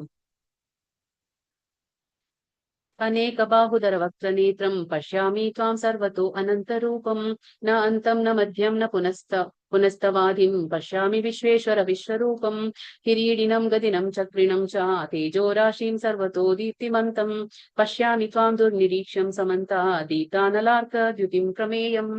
ഇവിടെ എന്താ പറയുന്നത്? അല്ലയോ ജഗന്നാഥ, ജഗത്തിന്റെ നാഥനാണ് ആര്? കൃഷ്ണൻ. അപ്പൊ ഈ നമ്മൾ കാണുന്ന എല്ലാ ജഗത്തിനും നമ്മൾക്കറിയാലോ, ഇന്നലെ മനസ്സിലാക്കി, അതായത് ഭൗതികമായതും ആധ്യാത്മികമായതും എല്ലാത്തിന്റെയും നാഥനാണ് ശ്രീകൃഷ്ണൻ. അപ്പൊ ജഗന്നാഥ, വിശ്വരൂപ, അങ്ങയുടെ ശരീരത്തിൽ എല്ലായിടത്തും എണ്ണമറ്റ കൈകളും ഉദരങ്ങളും വായ്കളും കണ്ണുകളും ഉരുത്തിരിഞ്ഞു വരുന്നു. അപ്പൊ എല്ലാം കാണാണ് അർജുനൻ. ഇവിടേക്ക് അപ്പൊ പറയുന്നു, ഇവയ്ക്ക് അവസാനമില്ല, ആദിയോ മധ്യമോ അന്തമോ കാണുന്നില്ല. അപ്പോ ഇവിടെ അർജുനൻ കാണാണ് ഭഗവാന്റെ രൂപം. അതായത് എല്ലാം ഇങ്ങനെ വ്യാപിച്ചു നിൽക്കാണ്. ഈ ഭൗതിക പ്രപഞ്ചം എങ്ങും ഇങ്ങനെ വ്യാപിച്ചു നിൽക്കുന്നത് കാണിച്ചു കൊടുക്കുമ്പോ അവിടെ ഉദരങ്ങളും കൈകളും വായുകളും എല്ലാം കണ്ണുകളും കാണണം. എവിടെ നോക്കിയാലും ഇങ്ങനെ കാണാണ്. പക്ഷെ ഇതിനെവിടെയാണ് തുടക്കം എന്നോ ഇത് എവിടെ ചെന്ന് അവസാനിക്കുന്നു എന്നോ ഒന്നും അർജുനന് മനസ്സിലാകുന്നില്ല. ആദി കാണുന്നില്ല, മധ്യം കാണുന്നില്ല, അന്തമോ കാണുന്നില്ല. ഇവയ്ക്ക് ഒരു അവസാനം പോലും അർജുനൻ കാണുന്നില്ല. ഇതെങ്ങനെയുണ്ട്? ആളിക്കത്തുന്ന അഗ്നിയുടെയും മധ്യാഹ്ന സൂര്യന്റെയും പ്രകാശം പോലെ ചൂഴെ പറക്കുന്നതും കണ്ണഞ്ചിപ്പിക്കുന്നതുമായ മഹാജ്യോതിസ് കൊണ്ട് ദുർദൃശ്യമാണ് അങ്ങയുടെ ഈ രൂപം. ദുർദൃശ്യം എന്ന് പറഞ്ഞാൽ നമുക്ക് കാണാൻ കഴിയുന്നില്ല. അതായത് ആ ഒരു ബീഭത്സ രൂപമാണ് ഇവിടെ ഭഗവാൻ കാണിച്ചു കൊടുക്കുന്നത്. ഭഗവാന്റെ നമ്മൾ എന്താ പറയാ, ഒരുപാട് രസങ്ങൾ പറഞ്ഞില്ല. അപ്പൊ ബീഭത്സമായിട്ടുള്ള രൂപമാണ് ഭഗവാന്റെ നമുക്ക് കാണാൻ കഴിയുന്നത്. അപ്പൊ ഇവിടെ അർജുനൻ പറഞ്ഞു, ദുർദൃശ്യമാണ്, എനിക്ക് കാണാൻ സാധിക്കുന്നില്ല. കാരണം ആളിക്കത്തുന്ന അഗ്നിയുടെയും മധ്യാഹ്ന സൂര്യന്റെയും പ്രകാശം പോലെ. ഇപ്പൊ നമുക്കറിയാം, സൂര്യനെ നമുക്ക് മധ്യാഹ്ന നേരത്ത് നമുക്കൊന്ന് ആകാശത്തേക്ക് നോക്കാൻ പറ്റുമോ? കാരണം നമ്മുടെ കണ്ണഞ്ചിപ്പിക്കുന്നതാണ് ഭഗവാന്റെ ആ പ്രഭാപൂരം. അത് സൂര്യന്റെ പ്രഭാപൂരം. അതെ, ചൂഴെ പറക്കുന്നതും കണ്ണഞ്ചിപ്പിക്കുന്നതുമായ ആ മഹാജ്യോതിസ് കൊണ്ട് ദുർദൃശ്യമാണ്. അപ്പോ അർജുനന് കാണാൻ കഴിയുന്നില്ല. ആ രീതിയിലാണ് അനേകായിരം സൂര്യൻ ഉദിച്ച എങ്ങനെ ഉണ്ടായിരിക്കും, അതുപോലെയാണ് ഭഗവാന്റെ ആ രൂപം കാണുന്നത്. എങ്കിലും അനേക വിധത്തിലുള്ള കിരീടങ്ങളും ഗദകളും ചക്രങ്ങളും ധരിച്ച തേജോമയമായ ഈ രൂപം ഞാൻ എവിടെയും കാണുന്നു. അപ്പോ ഓരോ രൂപത്തിലും ഭഗവാൻ കാണിച്ചു കൊടുക്കുന്ന ഓരോ രൂപത്തിൽ എന്താണ്, എല്ലാത്തിലും എന്താണ്, കൈകളിൽ ആയുധങ്ങൾ ഉയർത്തിപ്പിടിച്ചിരിക്കുകയാണ്. അതാണത് തേജോമയമായിട്ടുള്ള ഈ രൂപം ഞാൻ എവിടെയും കാണുന്നു, എല്ലായിടത്തും കാണുന്നു. ഒരു സ്ഥലത്തല്ല, നിറഞ്ഞു നിൽക്കാണ്, വ്യാപിച്ചു നിൽക്കാണ് ഭഗവാന്റെ വിശ്വരൂപം. അതാണ് ഇവിടെ പറയുന്നത്. അമീ ചത്വാം ധൃതരാഷ്ട്രസ്യ പുത്രാഃ സർവേ ഹൈവാവനിപാലസംഗൈഃ ഭീഷ്മോ ദ്രോണസ്സൂതപുത്രസ്തഥാസൗ സഹസ്മദീയൈരപി യോധമുഖൈഃ വക്രാണി തേ ത്വർമാണോ വിശന്തി ദംഷ്ട്രാകരാളാനി ഭയാനകാനി കേചിത് വിലഗ്നാ ദശനാന്തരേഷു സംതൃശ്യന്തെ ചോർണിതൈർവുത്തമാംഗൈഃ. ഇവിടെ എന്താ പറയുന്നത്? അർജുനൻ, അതായത് ധൃതരാഷ്ട്രപുത്രന്മാരെല്ലാവരും, അപ്പൊ ഇവിടെ ഭഗവാന് വിശ്വരൂപത്തിൽ ഒരു മാറ്റം വരികയാണ്. അപ്പൊ എന്താണ്, ഇവിടെ ഒരു രൂപത്തിന് ഒരു മാറ്റം വരികയാണ്. എന്താണ് ആ മാറ്റം? ധൃതരാഷ്ട്രപുത്രന്മാരെല്ലാവരും, അവരെ സഹായിക്കുന്ന രാജാക്കന്മാരും, ഭീഷ്മ, ദ്രോണർ, കർണർ എന്നിവരും, നമ്മുടെ യോദ്ധാക്കളിൽ പ്രമുഖന്മാരെല്ലാവരും എന്താ ചെയ്യുന്നത്, എന്താ സംഭവിക്കുന്നത്? അങ്ങയുടെ ഭീകരങ്ങളായ വായ്ക്കുള്ളിലേക്ക് അതിവേഗത്തിൽ കടന്നു പോവുകയാണ്. ആ ദംശങ്ങൾക്കിടയിൽപ്പെട്ട് ചിലരുടെ ശിരസ്സുകൾ ചതഞ്ഞറിയുന്നു. അപ്പൊ ഇവിടെ എന്താ പറയുന്നത്? ഭഗവാന്റെ രൂപത്തിൽ ഒരു മാറ്റം വരുന്നു.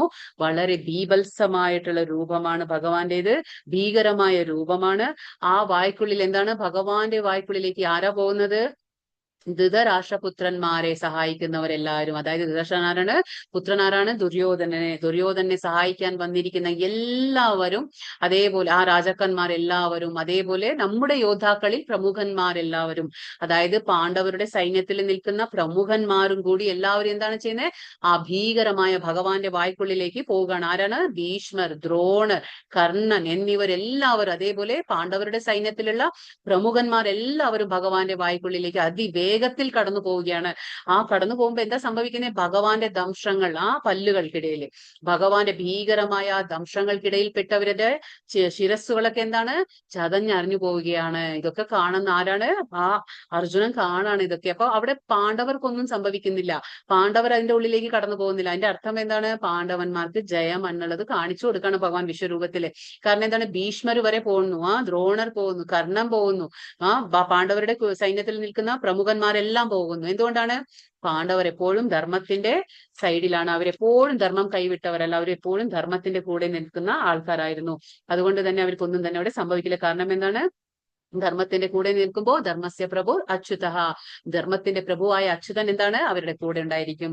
അപ്പൊ ഇതൊക്കെ കാണാൻ ആര്? അർജുനൻ കണ്ടുകൊണ്ടിരിക്കുകയാണ്. ഇനിയിപ്പോ അടുത്ത എന്താ പറയുന്നത്? ആഖ്യാഹിമേകോ ഭഗവാൻ ഉഗ്രരൂപോ നമോസ്തുതേ ദേവവര പ്രസീദ വിജ്ഞാതുമിച്ഛാമി ഭവന്തമാദ്യം നഹി പ്രജാനാമി തവ പ്രവൃത്തിം. ഇപ്പൊ അർജുനൻ ഇതൊക്കെ കണ്ടപ്പോ പേടി വരികയാണ്, അർജുനന് പേടിയാവാണ്. അപ്പൊ അർജുനൻ പറയാണ്, ദേവാദിദേവ ഉഗ്രമൂർത്തെ, അങ്ങ് ആരാണ്?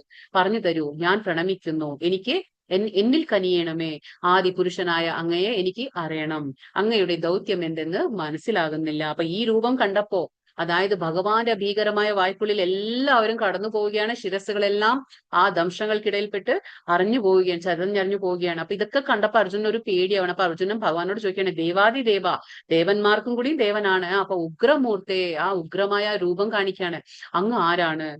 ആരാണ്? പറഞ്ഞു തരൂ, എന്നിൽ കനിയണമേ, പ്രണമിക്കുന്നു. അപ്പൊ പ്രണമിക്കുകയാണ്, ആ ആദിപുരുഷനായ അങ്ങ് എനിക്ക് അറിയണം, എന്താണ് അദ്ദേഹത്തിന്റെ ഉദ്ദേശം, ദൗത്യം എന്ന് പറഞ്ഞാൽ ആ ഉദ്ദേശ്യം എന്താണ്, എന്താണ് ഈ പറയാൻ ആഗ്രഹിക്കുന്നതെന്ന് ഭഗവാനോട് ചോദിക്കുകയാണ്. അപ്പൊ ഇവിടെ എന്താ സംഭവിക്കുന്നത്? അടുത്തത് ശ്രീ ഭഗവാനുവാച കാലോസ്മി ലോകക്ഷയകൃത് പ്രവൃദ്ധോ ലോകാൻ സമാഹർത്തുമിഹം പ്രവൃത്ത ഋതേപി ത്വാം ന ഭവിഷ്യന്തി സർവേ അവസ്ഥിതാ പ്രത്യനികേഷു യോധാ തസ്മാത് ത്വാമുത്തിഷ്ഠ യശോ ലഭസ്വ ജിത്വാ ശത്രുൻ ഭുങ്ക്ഷേ രാജ്യം സമൃദ്ധം മയൈവൈതേ നിഹതാ പൂർവമേവ നിമിത്തമാത്രം ഭവ സവ്യസാചിൻ. ഇവിടെ ഭഗവാൻ എന്താ പറയുന്നത്? പരമദിവ്യോത്തമ പുരുഷൻ പറഞ്ഞു, സമസ്ത ലോകങ്ങളെയും സംഹരിക്കുന്ന കാലമാകുന്നു. ഭഗവാൻ എന്താണ്? മൃത്യു സർവ ഹരശാഹം. ഭഗവാൻ ഇന്നലത്തെ അദ്ദേഹത്തിൽ പറഞ്ഞു, മൃത്യു സർവ ഹരശാഹം. ഭഗവാനെ വിശ്വസിച്ചാലും ഇല്ലെങ്കിലും എന്താണ്? സമയമാകുമ്പോൾ എല്ലാവർക്കും മൃത്യുവിന്റെ രൂപത്തിൽ ഭഗവാനെ ദർശിക്കണം. ഭഗവാൻ മൃത്യുവാകുന്നു. ഭഗവാൻ പറയുന്നു, സമസ്ത ലോകങ്ങളെയും സംഹരിക്കുന്ന, എല്ലാവരെയും സൃഷ്ടിച്ചത് ഭഗവാനാണെങ്കിൽ എല്ലാത്തിനെയും സംഹരിക്കാനുള്ള ഒരു കഴിവും ഭഗവാനുണ്ട്. അപ്പൊ ഭഗവാൻ എല്ലാവരെയും സംഹരിക്കുന്ന കാലമാണ് ഞാൻ എന്ന് ഭഗവാൻ പറയുന്നു. ഈ കാണുന്ന ജനങ്ങളെയെല്ലാം നശിപ്പിക്കുവാനാണ് ഞാൻ ഇവിടെ സന്നിഹിതനായിരിക്കുന്നത്. അതായത് ആ കുരുക്ഷേത്ര യുദ്ധഭൂമിയിലുള്ള ആരൊക്കെയാണോ ദുര്യോധനാദികളെ സഹായിക്കാൻ വന്നിരിക്കുന്ന അവരെല്ലാവരെയും നശിപ്പിക്കാനും ആണ് ഭഗവാൻ അവിടെ എത്തിയിരിക്കുന്നത്. നിങ്ങൾ പാണ്ഡവരൊഴികെ, ഭഗവാൻ ഒരു കാര്യം പറയുന്നു, നിങ്ങൾ പാണ്ഡവരൊഴികെ, പാണ്ഡവർ ഉപേക്ഷിച്ച് അതായത് പാണ്ഡവരൊഴികെ രണ്ടു കക്ഷിയിലും പെട്ട യോദ്ധാക്കളേവരും കൊല്ലപ്പെടും. അതായത് ദുര്യോധനാദികളും കൊല്ലപ്പെടും, അതേപോലെ തന്നെ പാണ്ഡവരുടെ കൂടെ നിൽക്കുന്ന പ്രമുഖന്മാരെല്ലാവരും ആ യുദ്ധത്തിൽ കൊല്ലപ്പെടും എന്ന് ഭഗവാൻ കാണിച്ചു കൊടുക്കാൻ. നേരത്തെ തന്നെ യുദ്ധം തുടങ്ങിയിട്ടില്ല, പക്ഷെ ഭഗവാൻ ഈ വിശ്വരൂപത്തിൽ അത് ബോധ്യപ്പെടുത്താണ്, അത് കാണിച്ചു കൊടുക്കാണ് ഭഗവാൻ എല്ലാവരും. പക്ഷെ പാണ്ഡവർ ഒഴികെ പാണ്ഡവർക്കൊന്നും തന്നെ സംഭവിക്കില്ല. അവരെന്താണ്? അവരെപ്പോഴും ധർമ്മത്തിൽ നിൽക്കുന്ന ആൾക്കാരാണ്, ഭഗവാന് ശരണം പ്രാപിച്ചവരാണ്, ധർമ്മം വിട്ടവര് കളിക്കില്ല. അതുകൊണ്ടാണ് നമ്മൾ എപ്പോഴും പറയാം, എപ്പോഴും നമ്മൾ ധർമ്മത്തിൽ നിൽക്കണം, ധർമ്മത്തിൽ നിന്ന് അവിടെ നമ്മുടെ കൂടെ ഭഗവാൻ ഉണ്ടാവും. നമ്മൾ പറയില്ലേ, ധർമ്മോ രക്ഷതി രക്ഷിത, ആരാണോ ധർമ്മത്തെ സംരക്ഷിക്കുന്നത് അവരെ ധർമ്മം സംരക്ഷിച്ചിരിക്കും. അതാണ് ഇവിടെ മനസ്സിലാക്കാൻ പറ്റുന്നുണ്ട്. ഇവിടെ എന്താ പറഞ്ഞ, അതിനാൽ എഴുന്നേറ്റ് നിൽക്കൂ. അതുകൊണ്ട് ഭഗവാൻ പറയാണ്, നീ ഒന്നും ചിന്തിക്കേണ്ട ആവശ്യമില്ല, ഞാൻ അവരെല്ലാം കൊല്ലാൻ വന്നിരിക്കുന്ന കാലമാണ്, എഴുന്നേറ്റ് നിൽക്കൂ, പൊരുതി യശസ് നേടാൻ തയ്യാറാകൂ, ശത്രുക്കളെ ജയിച്ചിട്ട് സമൃദ്ധമായ ഒരു രാജ്യം ഭരിക്കൂ. അപ്പൊ ഭഗവാൻ പറഞ്ഞു കൊടുക്കുകയാണ്, ശത്രുക്കളിൽ അധർമ്മം ജയിക്കാൻ പാടില്ല, ധർമ്മം ജയിക്കണം. അതുകൊണ്ട് ഭഗവാൻ പറയാണ്, ശത്രുക്കളെ സംഹരിച്ച് രാജ്യം ഭരിക്കൂ, ഞാൻ അവരെ മുമ്പ് തന്നെ കൊന്നു കഴിഞ്ഞു. അപ്പൊ ഭഗവാൻ കാണിച്ചു കൊടുക്കണം, അതായത് നീ ചെയ്യുന്നു എന്നൊന്നും നീ ചിന്തിക്കേണ്ട ആവശ്യമില്ല. അതായത് ഞാൻ കർത്തൃ എന്ന ഭാവം വേണ്ട, ഞാൻ ഇവരെ കൊല്ലുന്നുണ്ട്, എനിക്ക് പാപം വരും, അങ്ങനെയുള്ള ബോധമൊന്നും വേണ്ട, ഞാൻ ഇവരെ നേരത്തെ തന്നെ കൊന്നു കഴിഞ്ഞു. നീ എന്റെ ആസൂത്രണത്തിൽ, അതായത് ഇതെന്റെ ആസൂത്രണമാണ്, പ്ലാനാണ് ഭഗവാന്റെ, ആ ആസൂത്രണത്തിൽ നീ എന്താകുന്നു? ഒരു ആയുധമാകുന്നതേ ഉള്ളൂ. നീ ഒരു ഉപകരണമാകുന്നേ ഉള്ളൂ. ഭഗവാന്റെ പ്ലാൻ ആണ്, ഭഗവാന്റെ ആസൂത്രണമാണ്. ആസൂത്രണത്തില് അർജുനൻ ഒരു ഉപകരണം മാത്രമാണെന്ന് കാണിച്ചു കൊടുക്കാണ് ഭഗവാൻ ഇവിടെ. അതുകൊണ്ടാ പറഞ്ഞേ നിമിത്ത മാത്രം ഭവസവ്യസാചിൻ. ഇവിടെ ഭഗവാൻ അർജുനനെ സവ്യസാചിൻ എന്ന് വിളിക്കുന്നു. എന്താണ് സവ്യസാചിൻ എന്നുള്ള ആ ഒരു പേരിന്റെ ഒരു അർത്ഥം എന്ന് പറഞ്ഞാൽ, രണ്ട് കൈകൊണ്ടും അമ്പെയ്യാൻ കഴിവുള്ളവനാണ് അർജുനൻ. അതുകൊണ്ട് സവ്യസാചിൻ എന്ന് പറയും. രണ്ട് കൈകൾ കൊണ്ടും അമ്പെയ്യാൻ കഴിവുള്ള ഒരു വ്യക്തിയാണ് അർജുനൻ. ഇപ്പൊ നമുക്കൊക്കെ എന്ന് വെച്ചാൽ നമ്മൾ വലത് കൈ ഉപയോഗിക്കും, വലത് കൈയിൽ നമുക്ക് എന്തും കാര്യങ്ങൾ ചെയ്യും. പക്ഷെ ഇടത് കൈ നമുക്ക് അതുപോലെ ഉപയോഗിക്കാൻ കഴിയില്ല, വലത് കൈ പോലെ. അതേപോലെയാണ്. പക്ഷെ അർജുനൻ അങ്ങനെയല്ല. അർജുനന് ഇടത് കൈ വേറെയല്ല, വലത് കൈ വേറെയല്ല. രണ്ട് കൈ കൊണ്ടും ഒരേ സമയം അമ്പെയ്യാനുള്ള ഒരു കഴിവ് അർജുനൻ ഉണ്ടായിരുന്നു. രണ്ടും ഒരേപോലെ ഉപയോഗിക്കാനുള്ള ഒരു കഴിവും അർജുനൻ. അതുകൊണ്ടാണ് സവ്യസാചിൻ എന്ന് പറഞ്ഞത്. അർജുനനെ കൃഷ്ണൻ പല രീതിയിലും വിളിക്കും അല്ലെ. ഭാരത, കൗന്ദേയ, മയാനക, ഗുഡാകേശ, പരന്തപ, കുന്തിപുത്ര, എന്തെല്ലാം പേരുകളിലാണ് അർജുനനെ ഭഗവാൻ വിളിക്കുന്നത്. അപ്പൊ ഗുഡാകേശ എന്ന് പറഞ്ഞ എന്താണ്? ഗുഡാകേശ എന്നും വിളിക്കും. ഗുഡാകേശ എന്ന് പറഞ്ഞാൽ അതായത് അജ്ഞാനമാകുന്ന ആ ഉറക്കത്തെ ജയിച്ചവൻ. എന്താണ് ഗുഡാകേശ എന്ന് പറഞ്ഞാൽ? അജ്ഞാനം എന്ന ഉറക്കത്തെ ജയിച്ചവനാണ് അർജുനൻ. അതുകൊണ്ട് ഗുഡാകേശ എന്നും വിളിക്കും. അപ്പൊ ഇങ്ങനെ പല പേരിലും ഭഗവാൻ ഇവിടെ വിളിക്കുകയാണ്. ഇവിടെ എന്താ പറയുന്നത്? അങ്ങയുടെ ഇവിടെ പറയുന്നു,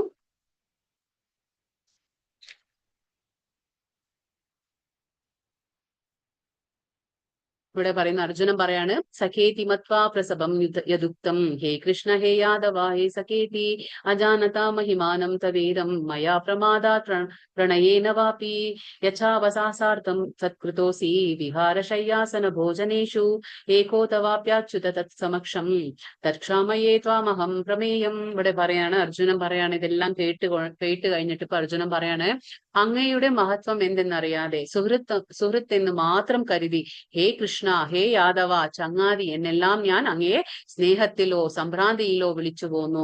നാം തനിച്ചായിരിക്കുമ്പോഴും മറ്റുള്ളവർക്കിടയിൽ ആയിരിക്കുമ്പോഴും വിനോദിക്കുകയോ ഇരിക്കുകയോ ഒരേ കിടക്കയിൽ കിടക്കുകയോ ആഹാരം കഴിക്കുകയോ ചെയ്യുന്ന അവസരങ്ങളിലൊക്കെ പലപ്പോഴും അങ്ങയെ വേണ്ടത്ര മാനിക്കാതെ അപഹസിച്ചിട്ടുണ്ട്. അച്യുത, അങ്ങനെ പറ്റിപ്പോയ എന്റെ പിഴകൾക്കെല്ലാം അങ്ങയോട് ഞാനിതാ മാപ്പ് ചോദിക്കുന്നു. അപ്പൊ ഇവിടെ നിന്ന് ആലോചിക്കണം, അർജുനൻ ഭഗവാന്റെ ഉറ്റ മിത്രമാണ്, ശിഷ്യനാണ്, ഭക്തനാണ്. പക്ഷെ എങ്കിൽ പോലും ഈ വിശ്വരൂപം എല്ലാം ഭഗവാൻ കാണിച്ചു കൊടുത്തപ്പോ അർജുനന് പേടിയാവാണ്. കാരണം അത്രയും വലിയൊരു അതായത് വലിയൊരു സംഭവമാണ് ഭഗവാൻ അല്ലെ. ഭഗവാൻ ദേവോത്തമ പരമപുരുഷനാണ്. എങ്കിലും അർജുനന്റെ സാരഥിയാകാനുള്ള ആ ഒരു താഴ്ന്ന സ്ഥാനം പോലും സ്വീകരിച്ചിരിക്കുകയാണ്. എന്തുകൊണ്ടാണ്? ആ ഒരു ഭക്തനോടുള്ള, ആ ഒരു ശിഷ്യനോടുള്ള, മിത്രനോടുള്ള സ്നേഹമാണ് ഭഗവാന്. ഭക്തവത്സലനാണ് ഭഗവാൻ. അതുകൊണ്ടാണ് ആ പൊസിഷൻ എടുക്കുന്നത് ഭഗവാൻ. അതുകൊണ്ട് ഭഗവാനെ അച്യുത എന്ന് നമ്മൾ വിളിക്കുന്നു. ഇപ്പൊ ഇവിടെ അർജുനൻ പറയണം, അതായത് ഞാൻ ഈ അങ്ങയുടെ മഹത്വം എന്തെന്ന് അറിയാതെ ഞാൻ സുഹൃത്ത് മാത്രമായിട്ട് കണക്കാക്കിക്കൊണ്ട് ഞാൻ എന്താണ്, നമുക്ക് ഫ്രണ്ട്ഷിപ്പ് എന്ന് പറയുമ്പോൾ നമ്മൾ എന്താണ്, ഒരുപാട് സ്വാതന്ത്ര്യം ഉണ്ടായിരിക്കും നമുക്ക്. അപ്പൊ നമ്മൾ ആ ഫ്രീഡമിലാണ് നമ്മൾ സംസാരിക്കുക. പക്ഷെ പറയാണ് അർജുനൻ, സുഹൃത്ത് എന്ന് മാത്രം കരുതിക്കൊണ്ട് ഞാൻ ഭഗവാനെ എന്തെല്ലാം വിളിച്ചു, കൃഷ്ണ, യാദവ, ചങ്ങാതി എന്നൊക്കെ ഞാൻ വിളിച്ചിട്ടുണ്ട്. സ്നേഹത്തിലോ സംഭ്രാന്തിയിലോ ഒക്കെ വിളിച്ചു പോന്നു. അതേപോലെ മറ്റുള്ളവർക്കിടയിലായിരിക്കുമ്പോഴും തനിച്ചായിരിക്കുമ്പോഴൊക്കെ വിനോദിക്കും ഒരേ കിടക്കയിൽ നമ്മൾ കിടക്കുമ്പോ ഒക്കെ നമ്മൾ വേണ്ടത്ര ഞാൻ ഭഗവാനെ മാനിച്ചിട്ടില്ല. മാനിക്കാതെ ഞാൻ എന്താണ് അപഹസിച്ചിട്ടൊക്കെ ഉണ്ട് ഞാൻ. പക്ഷെ ഇപ്പൊ ഞാൻ ഇതാ അച്യുത, അങ്ങനെ പറ്റിപ്പോയ എന്റെ എല്ലാ തെറ്റുകൾക്കും പിഴകൾക്കെല്ലാം, അറിയാതെ സംഭവിച്ചു പോയ അങ്ങനെയുള്ള തെറ്റുകൾക്ക് ഞാൻ ഇതാ മാപ്പ് ചോദിക്കുന്നു. ആരാ പറയുന്നത്? അർജുനൻ മാപ്പ് ചോദിക്കുകയാണ്. ഭഗവാന്റെ ആ വിശ്വരൂപം കണ്ട് പേടിച്ചിരിക്കുകയാണ് ആര്? അർജുനൻ വളരെയധികം പേടിച്ചിരിക്കുകയാണ്. അപ്പൊ ഇപ്പൊ ഭഗവാൻ എന്താ പറയുന്നത്? മാതേ വൃതാ മാച വിമൂഢഭാവോ ദുഷ്വാരൂപം ഘോരമീദൃമമേദം വ്യപേതഭിപ്രീതമാന പുനഃസ്വം തദേവ മേ രൂപം ഇതം പ്രവശ്യ. ഭഗവാന് മനസ്സിലായി അർജുനൻ വളരെ പേടിച്ചിരിക്കുകയാണ് വിശ്വരൂപം കണ്ടിട്ട്. അപ്പൊ കണ്ട ശേഷം അർജുനൻ പേടിച്ചിരിക്കുകയാണ്. അപ്പൊ ഭഗവാൻ അർജുനോട് പറഞ്ഞു കൊടുക്കാണ്, എന്റെ ഈ ബീവത്സ രൂപം, നമ്മൾ പറഞ്ഞില്ലേ ഭഗവാന് ദ്വിതീയ രസങ്ങളുണ്ട്, പിന്നെ എന്താണ് പ്രാഥമിക രസങ്ങൾ എന്താണ്? ശാന്ത, ദാസ്യ, സഖ്യ, വാത്സല്യ, മാധുര്യ. ദ്വിതീയ രസങ്ങൾ എന്താണ്? ബീഭത്സ, വീര, ഹാസ്യ, കരുണ, രൗദ്രം, ഭയാനക, അത്ഭുത എന്നുള്ള വീരരസങ്ങളുണ്ട്. അതൊക്കെ ദ്വിതീയ രസങ്ങളാണ്. അപ്പൊ ഇവിടെ ഭഗവാൻ കാണിക്കുന്നത് ഏതാണ്? ദ്വിതീയമായിട്ടുള്ള രസമാണ്. അതായത് ബീഭത്സം, കാണാൻ നമ്മുടെ കണ്ണുകൾ കൊണ്ട് കാണാൻ പറ്റാത്തൊരു ആ ഒരു വികാരം വരികയാണ്. അത് അരോചകമായ സംഭവത്തെ കാണുമ്പോൾ നമുക്കുണ്ടാകുന്ന ആ ഒരു വികാരമാണ് ബീഭത്സം എന്ന് പറയുന്നത്. അപ്പൊ ഇവിടെ അതാണ് അർജുനന് സംഭവിക്കുന്നത്. ആ കണ്ണുകൊണ്ട് കാണാൻ പറ്റുന്നില്ല, സഹിക്കാൻ പറ്റുന്നില്ല അർജുനന്.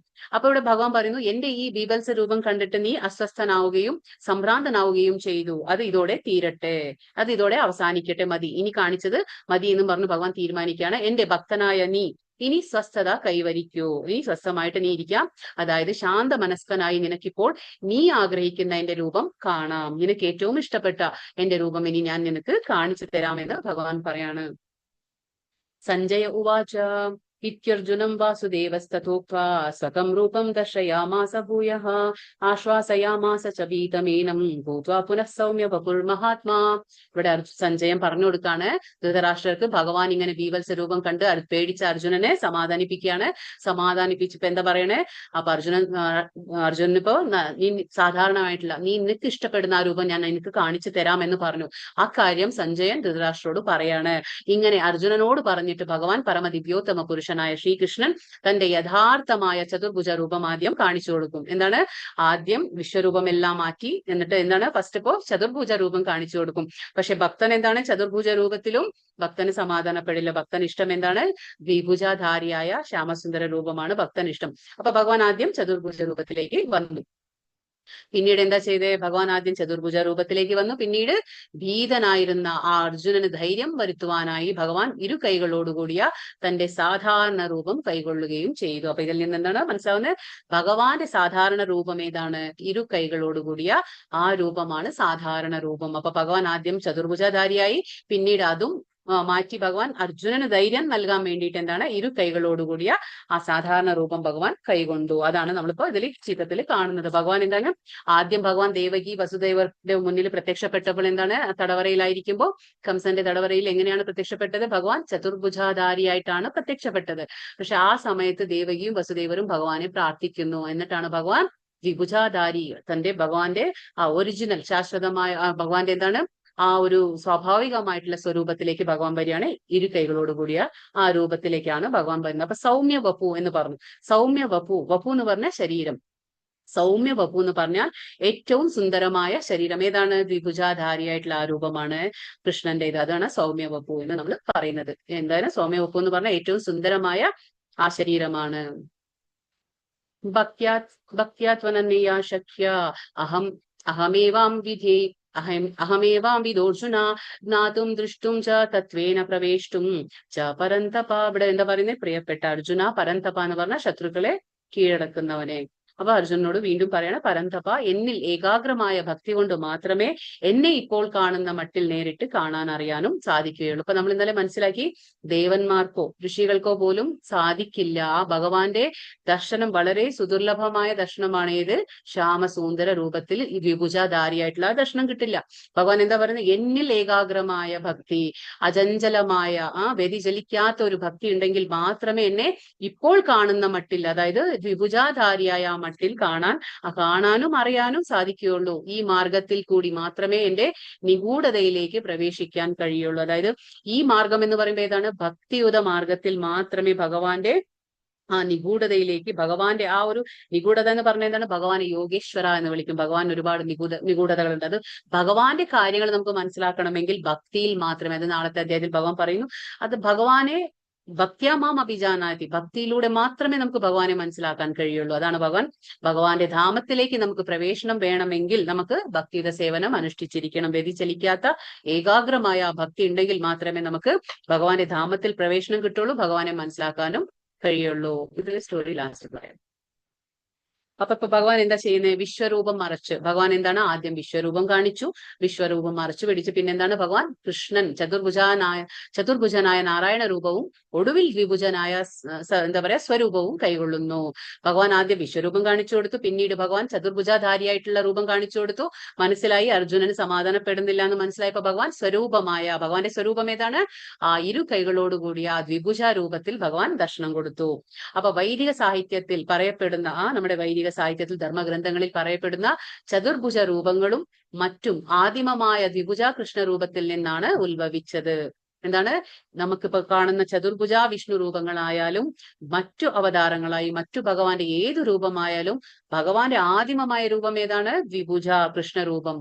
അതാണ് ആദിമമായ സ്വരൂപം ഭഗവാന്റെ.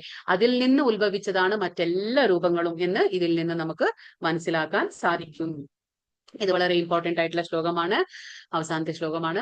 മത് കർമ്മകൃൻ മത് പരമോ മദ്ഭക്ത സംഘവർജിത നിർവൈര സർവഭൂതേഷു യസ്സമാമേതി പാണ്ഡവ. അവിടെ എങ്ങനെയുള്ള ഭക്തൻ ഭഗവാനെ പ്രാപിക്കാൻ കഴിയും, അതാണ് ഇവിടെ ഭഗവാൻ പറഞ്ഞു തരുന്നത്. എങ്ങനെയുള്ള ഭക്തന് ഭഗവാനെ പ്രാപിക്കാൻ കഴിയും. അപ്പൊ ഇവിടെ 5 കാര്യങ്ങൾ പറയുന്നുണ്ട്. എന്തൊക്കെയാണ്? മത് കർമ്മകൃൻ. എന്താണ് മത് കർമ്മകൃൻ എന്ന് പറയുമ്പോ എനിക്ക് വേണ്ടി കർമ്മം ചെയ്യുക, ആദ്യത്തേത്. രണ്ടാമത്തെ എന്താണ്? മത് പരമോ, എന്നെ പരമ ലക്ഷ്യമാക്കുക. അതായത് നമ്മുടെ ലക്ഷ്യം ഒന്നായിരിക്കണം. അതേതാണ്? ശ്രീകൃഷ്ണ ഭഗവാൻ. ലക്ഷ്യം പലതും ആകുമ്പോൾ നമ്മൾ എവിടെയും എത്തിച്ചേരില്ല. ലക്ഷ്യം ഒന്നായിരിക്കുമ്പോൾ നമ്മൾ ആ ലക്ഷ്യത്തിലേക്ക് എത്താൻ പറ്റും. അതുകൊണ്ട് ഭഗവാൻ പറയുന്നു മത് പരമോ, എന്നെ മാത്രം പരമ ലക്ഷ്യമാക്കുക. മൂന്നാമത് പറയുന്നു മത് ഭക്ത, എന്നിൽ ഭക്തിയുത സേവനത്തിൽ മുഴുകുക. ഭഗവാന്റെ ഭക്തിയുത സേവനത്തിൽ നമ്മൾ മുഴുകിയിരിക്കണം, എപ്പോഴും വ്യതിചലിക്കാതെ അചഞ്ചലമായ ഭക്തിയോട്. സംഘവർജിത, സംഘവർജിത എന്ന് പറഞ്ഞാൽ എന്താണ്? കാമ്യകർമ്മങ്ങളുടെയോ ഊഹാപോഹങ്ങളുടെയോ മാലിന്യം കൂടാതെ. ഇതാണ് ശുദ്ധഭക്തി. എന്താണ് ശുദ്ധഭക്തി അല്ലെങ്കിൽ അനന്യഭക്തി എന്ന് പറയുമ്പോൾ എന്താണ്? ജ്ഞാനകർമാദി അനാവൃതം. അതായത് ഒരു ശ്ലോകം വരുന്നുണ്ട്, അന്യാഭിലാഷിത ശൂന്യം ജ്ഞാനകർമാദി അനാവൃതം. അതാ പറയുന്നത്. അപ്പോ അനുകൂലേന കൃഷ്ണാനുശീലനം ഭക്തിരുച്യത്തെ. അതായത് നമുക്ക് എന്താണ്? ഒരൊറ്റ ലക്ഷ്യം, അത് ഭഗവാൻ ശ്രീകൃഷ്ണനെ സംതൃപ്തിപ്പെടുത്തുക എന്നുള്ളതായിരിക്കണം. പിന്നെ സംഘവർജിത, അതായത് നമുക്ക് ഭൗതികമായിട്ടുള്ള അഭിലാഷങ്ങൾ, അതായത് ഞാൻ കർമ്മം ചെയ്യുമ്പോൾ അതിന്റെ ഫലം ആഗ്രഹിക്കാതെ നമ്മൾ കർമ്മഫലത്തിൽ ആസക്തി കൂടാതെ, അതായത് കാമ്യകർമ്മങ്ങളുടെയോ അതേപോലെ മാനസികമായ ഊഹാപോഹങ്ങളുടെയോ ആ വലയിൽ പെടാതെ നമ്മൾ ഭക്തി അനുഷ്ഠിക്കണം. അതാണ് ഭഗവാൻ ആഗ്രഹിക്കണത്. അതാണ് ശുദ്ധഭക്തി അല്ലെങ്കിൽ അനന്യഭക്തി എന്ന് പറയുന്നത്. നിർവൈര സർവഭൂ ഭൂതേഷു. നിർവൈര, വൈര എന്ന് പറഞ്ഞാൽ ആ ഒരു എന്താ പറയാ, നമ്മുടെ ശത്രുതാ മനോഭാവം അതുണ്ടാകാൻ പാടില്ല. അതാ പറയുന്നത് ശത്രുതയില്ലാതെ എല്ലാ ജീവജാലങ്ങളിലും. സർവഭൂതേഷു എന്ന് പറഞ്ഞാൽ എല്ലാ ജീവജാലങ്ങളിലും ശത്രുതയില്ലാതെ സുഹൃത്ത് രൂപേണ, എന്താണ്? ഒരു സുഹൃത്തിന് എന്ന പോലെ, സുഹൃത്ത് എന്ന പോലെ നമ്മൾ പെരുമാറുകയും ചെയ്യുന്ന ഭക്തൻ നിശ്ചയമായും എന്നെ പ്രാപിക്കും. 5 കാര്യങ്ങൾ എന്തൊക്കെയാണ്? മത് കർമ്മ കൃൻ. മത് കർമ്മകൃൻ എന്ന് പറഞ്ഞാൽ എനിക്ക് വേണ്ടി കർമ്മം ചെയ്യുക. മത് പരമോ, എന്നെ പരമ ലക്ഷ്യമാക്കുക. മത് ഭക്ത, എന്നിൽ ഭക്തിയുടെ സേവനത്തിൽ മുഴുകുക. സംഘവർജിത, കാമ്യ കർമ്മങ്ങളുടെയോ ഊഹാപോഹങ്ങളുടെയോ മാലിന്യം കൂടാതെ. പിന്നെ നിർവൈര സർവഭൂതേഷു, എല്ലാ ജീവജാലങ്ങളിലും ഒരു സുഹൃത്തിന്റെ രൂപത്തിൽ നിർവൈരം, ശത്രുതയില്ലാതെ പെരുമാറുകയും ചെയ്യുന്ന ആ ഭക്തൻ, നിശ്ചലമായ ആ ഭക്തൻ എന്താണ്? നിശ്ചയമായും ഭഗവാന്റെ അടുത്തേക്ക് എത്താൻ കഴിയും, ഭഗവാനെ പ്രാപിക്കാൻ കഴിയും എന്ന് ഭഗവാൻ ഇവിടെ പറഞ്ഞു കൊടുക്കുകയാണ്. അപ്പൊ നമുക്ക് അതാണ് ഇത് ഈ ചിത്രത്തിൽ കാണുന്നത് ആരാണ്? അതായത് ഇവിടെ നമ്മൾ കാണുന്നത് കനകദാസൻ എന്ന് പറയുന്ന ഒരു ഭക്തന്റെ കഥയാണിത്. കഥയല്ല, സംഭവിച്ച ഒരു കാര്യം തന്നെയാണ് ഇത്. മംഗളൂരു എന്ന് നമ്മൾ കേട്ടിട്ടില്ല. ഇപ്പൊ നമ്മുടെ ഇസ്കോൺ, ഇപ്പൊ നമുക്ക് എന്താ പറയുക, ഈ ക്ലാസ്സുകളൊക്കെ തരുന്നത് എവിടെയാണ്? ഇസ്കോൺ മംഗളൂർ. അപ്പൊ മംഗളൂരിന്റെ അടുത്ത് ഉടുപ്പി എന്നൊരു ക്ഷേത്രമുണ്ട്, ശ്രീകൃഷ്ണ ക്ഷേത്രമുണ്ട്. ഉടുപ്പി എന്ന ശ്രീകൃഷ്ണ ക്ഷേത്രമുണ്ട്. അവിടുത്തെ വിഗ്രഹമാണ് ഇത്. ഈ കാണുന്ന ചിത്രത്തിൽ കാണുന്നത് ഉടുപ്പി ക്ഷേത്രത്തിലെ വിഗ്രഹമാണ്, ശ്രീകൃഷ്ണ വിഗ്രഹമാണ്. അപ്പൊ അവിടെ ഒരു ഭക്തൻ ഉണ്ടായിരുന്നു. അതായത് ഒരു ഭക്തൻ, കനകദാസൻ എന്ന ഒരു ഭക്തൻ. അദ്ദേഹത്തിന്റെ ആദ്യത്തെ പേര് തിമ്മപ്പ നായക എന്നായിരുന്നു. പിന്നീടാണ് അദ്ദേഹം കനകദാസനായിട്ട് മാറുന്നത്. അപ്പൊ ഇദ്ദേഹം ഒരു ഭക്ത കവിയായിരുന്നു, സംഗീത വിദ്വാനും കൂടിയായിരുന്നു. ഒരുപാട് ഭഗവാന്റെ എന്താ പറയാ കവിതകളെല്ലാം എഴുതിയിരുന്ന ഒരു വ്യക്തിയായിരുന്നു. ഒരുപാട് ഭഗവാന്റെ ആലാപനങ്ങളൊക്കെ ചെയ്തിരുന്ന വ്യക്തിയായിരുന്നു. അപ്പൊ ഇദ്ദേഹം നമുക്കറിയാം ശാസ്ത്രീയ സംഗീതത്തിന്റെ പിതാമഹൻ എന്ന് പറയുന്നത് പുരന്ദരദാസനാണ്. അപ്പൊ പുരന്ദരദാസന്റെ സമകാലീനനായിരുന്നു ഈ കനകദാസൻ എന്ന വ്യക്തി. അപ്പൊ ഭഗവാന്റെ ഭക്തനായിരുന്നു. പക്ഷേ അന്ന് കാലത്ത് എന്തായിരുന്നു?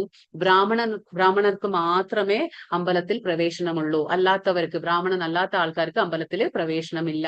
അപ്പൊ ഇദ്ദേഹം ബ്രാഹ്മണൻ അല്ലാത്തത് കൊണ്ട് ഇദ്ദേഹത്തിനും അമ്പലത്തിൽ പ്രവേശനം ഉണ്ടായിരുന്നില്ല. പക്ഷെ ഇദ്ദേഹത്തിന് ഒരു ആഗ്രഹം വരികയാണ്, അതായത് ശ്രീകൃഷ്ണനെ ദർശിക്കണമെന്ന് വല്ലാത്ത ഒരു മോഹം വരികയാണ്. ആ ഉടുപ്പിയിലെ ശ്രീകൃഷ്ണനെ ദർശിക്കാൻ വേണ്ടി ഒരുപാട് മോഹം തോന്നാണ്. പക്ഷെ ആ ഉടുപ്പി ക്ഷേത്രത്തിൽ എത്തുമ്പോൾ എന്താണ്? അവിടുത്തെ പുരോഹിതന്മാരെല്ലാം ഇദ്ദേഹത്തെ പുറത്താക്കാണ്, അമ്പലത്തിലേക്ക് പ്രവേശനം നൽകുന്നില്ല. ഇദ്ദേഹത്തെ പിടിച്ച് എന്താണ് ചെയ്യുന്നത്? പടിഞ്ഞാറേ ഗോപുരത്തിന്റെ തൂണിൽ വെച്ച് ഇദ്ദേഹത്തെ കെട്ടിയിടും. അങ്ങനെ കെട്ടിയിടുന്ന സമയത്ത് ഇദ്ദേഹത്തിന് സങ്കടം തോന്നാണ്. കാരണം എന്താണെന്ന് വെച്ചാല് ഒരു താഴ്ന്ന ജാതിക്കാരനെന്നോ ആ ബ്രാഹ്മണൻ അല്ലാത്തത് കൊണ്ടോ അദ്ദേഹത്തിന് മാത്രം ഭഗവാനെ ദർശിക്കാൻ അനുമതി, അതായത് ആ ഒരു പെർമിഷൻ കൊടുക്കുന്നില്ല ഇവര്. അവിടെ കെട്ടിയിടാണ് ഇദ്ദേഹത്തിനെ. അപ്പൊ കെട്ടിയിടുന്ന സമയത്ത് ഇദ്ദേഹത്തിന് ആ ഒരു സങ്കടം വരാണ്, ഭഗവാനെ ദർശിക്കാൻ പറ്റാത്തതില്. അപ്പൊ ഇദ്ദേഹം എന്താ ചെയ്യുന്നത്? ആ കൃഷ്ണന്റെ ഭക്തരോടുള്ള ആ അനുകമ്പയെ പ്രകീർത്തിച്ചുകൊണ്ട് ഗാനം തുടരുകയാണ്. അതായത് ഭഗവാനെ ആ കന്നഡത്തിൽ പറയണേ, ഭാഗ്യലന്നു തെരുതു സേവയ്യന്നു കൊടു പ്രഭുവേ. അതായത് ഭഗവാനോട് പ്രാർത്ഥിക്കുകയാണ്, ആ വാതിലൊന്ന് തുറന്ന് എന്റെ സേവയെ സ്വീകരിക്കൂ, ഞാൻ ചെയ്യുന്ന ആ സേവയെ സ്വീകരിക്കൂ ഭഗവാനെ, എനിക്കൊരു അവസരം തരൂ ഭഗവാനെ എന്നിങ്ങനെ പ്രാർത്ഥിക്കുകയാണ്, ഭഗവാനോട് അഭ്യർത്ഥിക്കുകയാണ്. ആ സമയത്ത് എന്താ ചെയ്യാൻ, ഭഗവാൻ മറുപടി കൊടുക്കാണ്. ആ ഭഗവാൻ എന്താണ്, ഭക്തന് വേണ്ടിയിട്ട് ആ മറുപടി നൽകാണ്. എന്താണ് ചെയ്യുന്നത് ഭഗവാൻ? ഭഗവാൻ ദർശനം ഏതായിരുന്നു? കിഴക്കേ നടയിലായിരുന്നു, കിഴക്കേ സ്ഥലത്തായിരുന്നു. ഭഗവാൻ എന്ത് ചെയ്യുന്നു? പടിഞ്ഞാറോട്ട് തിരിയാണ്. ഭഗവാൻ സ്വയം വിഗ്രഹത്തെ പടിഞ്ഞാറോട്ട് തിരിച്ചു വിടുകയാണ്. അപ്പൊ അങ്ങനെ തിരിച്ച് ഭഗവാന്റെ വിഗ്രഹം തന്നെ സ്വയം തിരിയുകയാണ് ചെയ്തത്. സ്വയം തിരിഞ്ഞു കഴിഞ്ഞിട്ട് എന്താ സംഭവിച്ചേ? ആ പടിഞ്ഞാറേ വാതിലിൽ വിള്ളൽ ഉണ്ടാവുകയാണ്. ആ വിള്ളൽ, ആ ഒരു വിടവ്, ആ ഗ്യാപ്പ് നമ്മൾ പറയും ദ്വാരം എന്ന് പറയും. ആ ജനാല പോലെ ഒരു വിടവ് ഉണ്ടാവുകയാണ്. ആ വിടവാണ് കർണാടകയിൽ അവര് കന്നഡത്തിൽ എന്ത് പറയും? കനകന കിണ്ടി എന്ന് പറയും. അതായത് ആ വിടവ്, ആ ജനാല പോലത്തെ ഒരു സ്ഥലം, ആ ഒരു ഗ്യാപ്പിന്, ദ്വാരത്തെയാണ് അങ്ങനെ പറയുന്നത്. അപ്പൊ ആ ഭഗവാൻ സ്വയം തിരിഞ്ഞ് ആ പടിഞ്ഞാറേ വാതിലിൽ വിടവുണ്ടാക്കി കൊടുത്ത് ഒരു ദ്വാരം സൃഷ്ടിച്ച് ഭഗവാൻ ദർശനം കൊടുക്കുകയാണ് ചെയ്തത്. ആർക്ക്? ഈ ഭക്തന് വേണ്ടിയിട്ട് സ്വയം ഭഗവാൻ ദർശനം കൊടുത്തു. അപ്പൊ ഇത് എന്താണ് സംഭവിച്ചത്? അപ്പൊ തനിക്കായി നിർമ്മിച്ച ഒരു ദ്വാരത്തിലൂടെ ഒരു ദർശനം നടത്താൻ അദ്ദേഹത്തെ ഭഗവാൻ, ആ ഒരു ഭക്തനെ പ്രാപ്തനാക്കി. അപ്പൊ ഇന്നും അത് നമുക്ക് അവിടെ മംഗളൂരിൽ, ഉടുപ്പി സ്ഥലത്ത് പോയി കഴിഞ്ഞാൽ നമുക്ക് ഭഗവാനെ ആ ജനാലയിലൂടെയാണ് നമുക്ക് ദർശനം ലഭിക്കുന്നത്. അപ്പൊ ഇദ്ദേഹം ഒരുപാട് കവിതകളും ആലാപനങ്ങളും ഒക്കെ ചെയ്തിട്ടുണ്ട്. അതിലൊക്കെ ഇങ്ങനെ പറയാറുണ്ടായിരുന്നു, അതായത് ഭക്തൻ എന്ത് ജാതി അല്ലെ.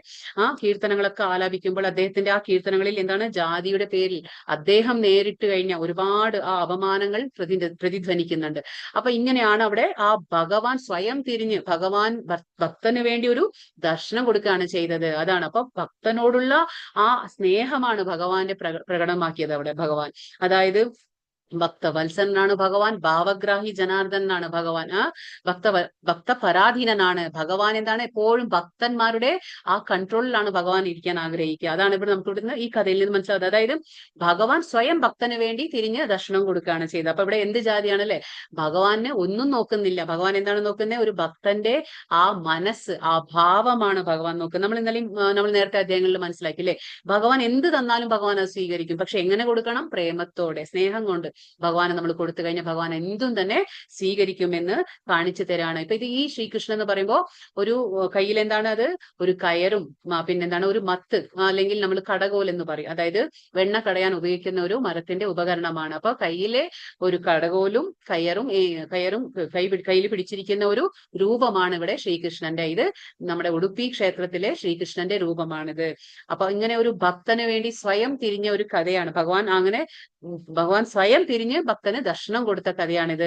ഇത് നമുക്ക് ഇപ്പോഴും പോയാൽ മംഗളൂരിൽ, അതായത് ഉടുപ്പി ക്ഷേത്രത്തിൽ പോയാൽ നമുക്ക് ഭഗവാനെ ഇങ്ങനെയാണ് ദർശനം ചെയ്യാൻ കഴിയുന്നത്. ആ ജനാലയിലൂടെ നമുക്ക് ഭഗവാനെ ദർശിക്കാൻ കഴിയും. അതാണ് ഭഗവാൻ പറയുന്നത്, ഭക്ത പരാധീനനാണ് ഭഗവാൻ. ഭക്തന് വേണ്ടിയിട്ട് എന്തും ചെയ്യാൻ തയ്യാറാണ് അവൻ. ഭഗവാൻ എന്താണോ ഭക്തൻ ആഗ്രഹിക്കുന്നത് ആ രീതിയിലാണ് ഭഗവാൻ. അതാണ് പറയുന്നത് പരാധീന. ഭക്തന് ഭഗവാൻ എന്താണ്? അടിമയായി പോവും, അതായത് സേവകനായി പോവും ഭഗവാൻ. കാരണം അതാണല്ലോ ഇപ്പോ അച്യുത എന്ന് എന്തുകൊണ്ട് വിളിക്കും? അർജുനന് വേണ്ടിയിട്ട് ഭഗവാൻ എന്താണ്? ഇത്രയും ദേവോത്തമ പരമപുരുഷനായിട്ട് പോലും എന്താണ്? സാരഥിയാകാൻ തയ്യാറായി ഭഗവാൻ. എന്താണ്? അർജുനന് വേണ്ടിയിട്ട് തേരാളിയാകാൻ തയ്യാറായി. അപ്പൊ ഭഗവാൻ ഒരിക്കലും ഏതൊരു സ്ഥാനം സ്വീകരിച്ചാലും ഭഗവാൻ എന്താണ്? ച്യുതി സംഭവിക്കില്ല. ഭഗവാൻ അച്യുത എന്ന് വിളിക്കും. ച്യുതി പറ്റാത്തവൻ, വീഴ്ച പറ്റാത്തവനാണ് അച്യുത എന്ന് പറയുമ്പോൾ എന്താണ്? ഭഗവാൻ ഒരിക്കലും ഭക്തനോടുള്ള ആ സ്നേഹം കാണിക്കാൻ പരാജയപ്പെടില്ല എന്നൊക്കെ നമുക്ക് ഈ കഥയിലൂടെ, അതായത് ഈ സംഭവത്തിലൂടെ നമുക്ക് മനസ്സിലാക്കാൻ കഴിയുന്നതാണ്. ഇവിടെ ഇന്നത്തെ അധ്യായം വളരെ ചെറിയൊരു അധ്യായമാണ്. കഴിഞ്ഞു. ഹരേ കൃഷ്ണ കൃഷ്ണ കൃഷ്ണ ഹരേ ഹരേ, ഹരേ രാമ രാമ രാമ ഹരേ ഹരേ. വാഞ്ചാകൽപതരുഭ്യശ്ച കൃപാ സിന്ധുഭ്യേവ ച പതിതാനാം പാവനേഭ്യോ വൈഷ്ണവേഭ്യോ നമോ നമഃ. अनंत कोटि वैष्णव वृंद की जय। श्रील प्रभुपाद की जय। श्रील गुरुदेव की जय। हरे कृष्ण। हरे कृष्ण। हरे कृष्ण। हरे कृष्ण। हरे कृष्ण। हरे कृष्ण। हरे कृष्ण। हरे कृष्ण। प्रणाम എല്ലാവർക്കും. प्रणाम.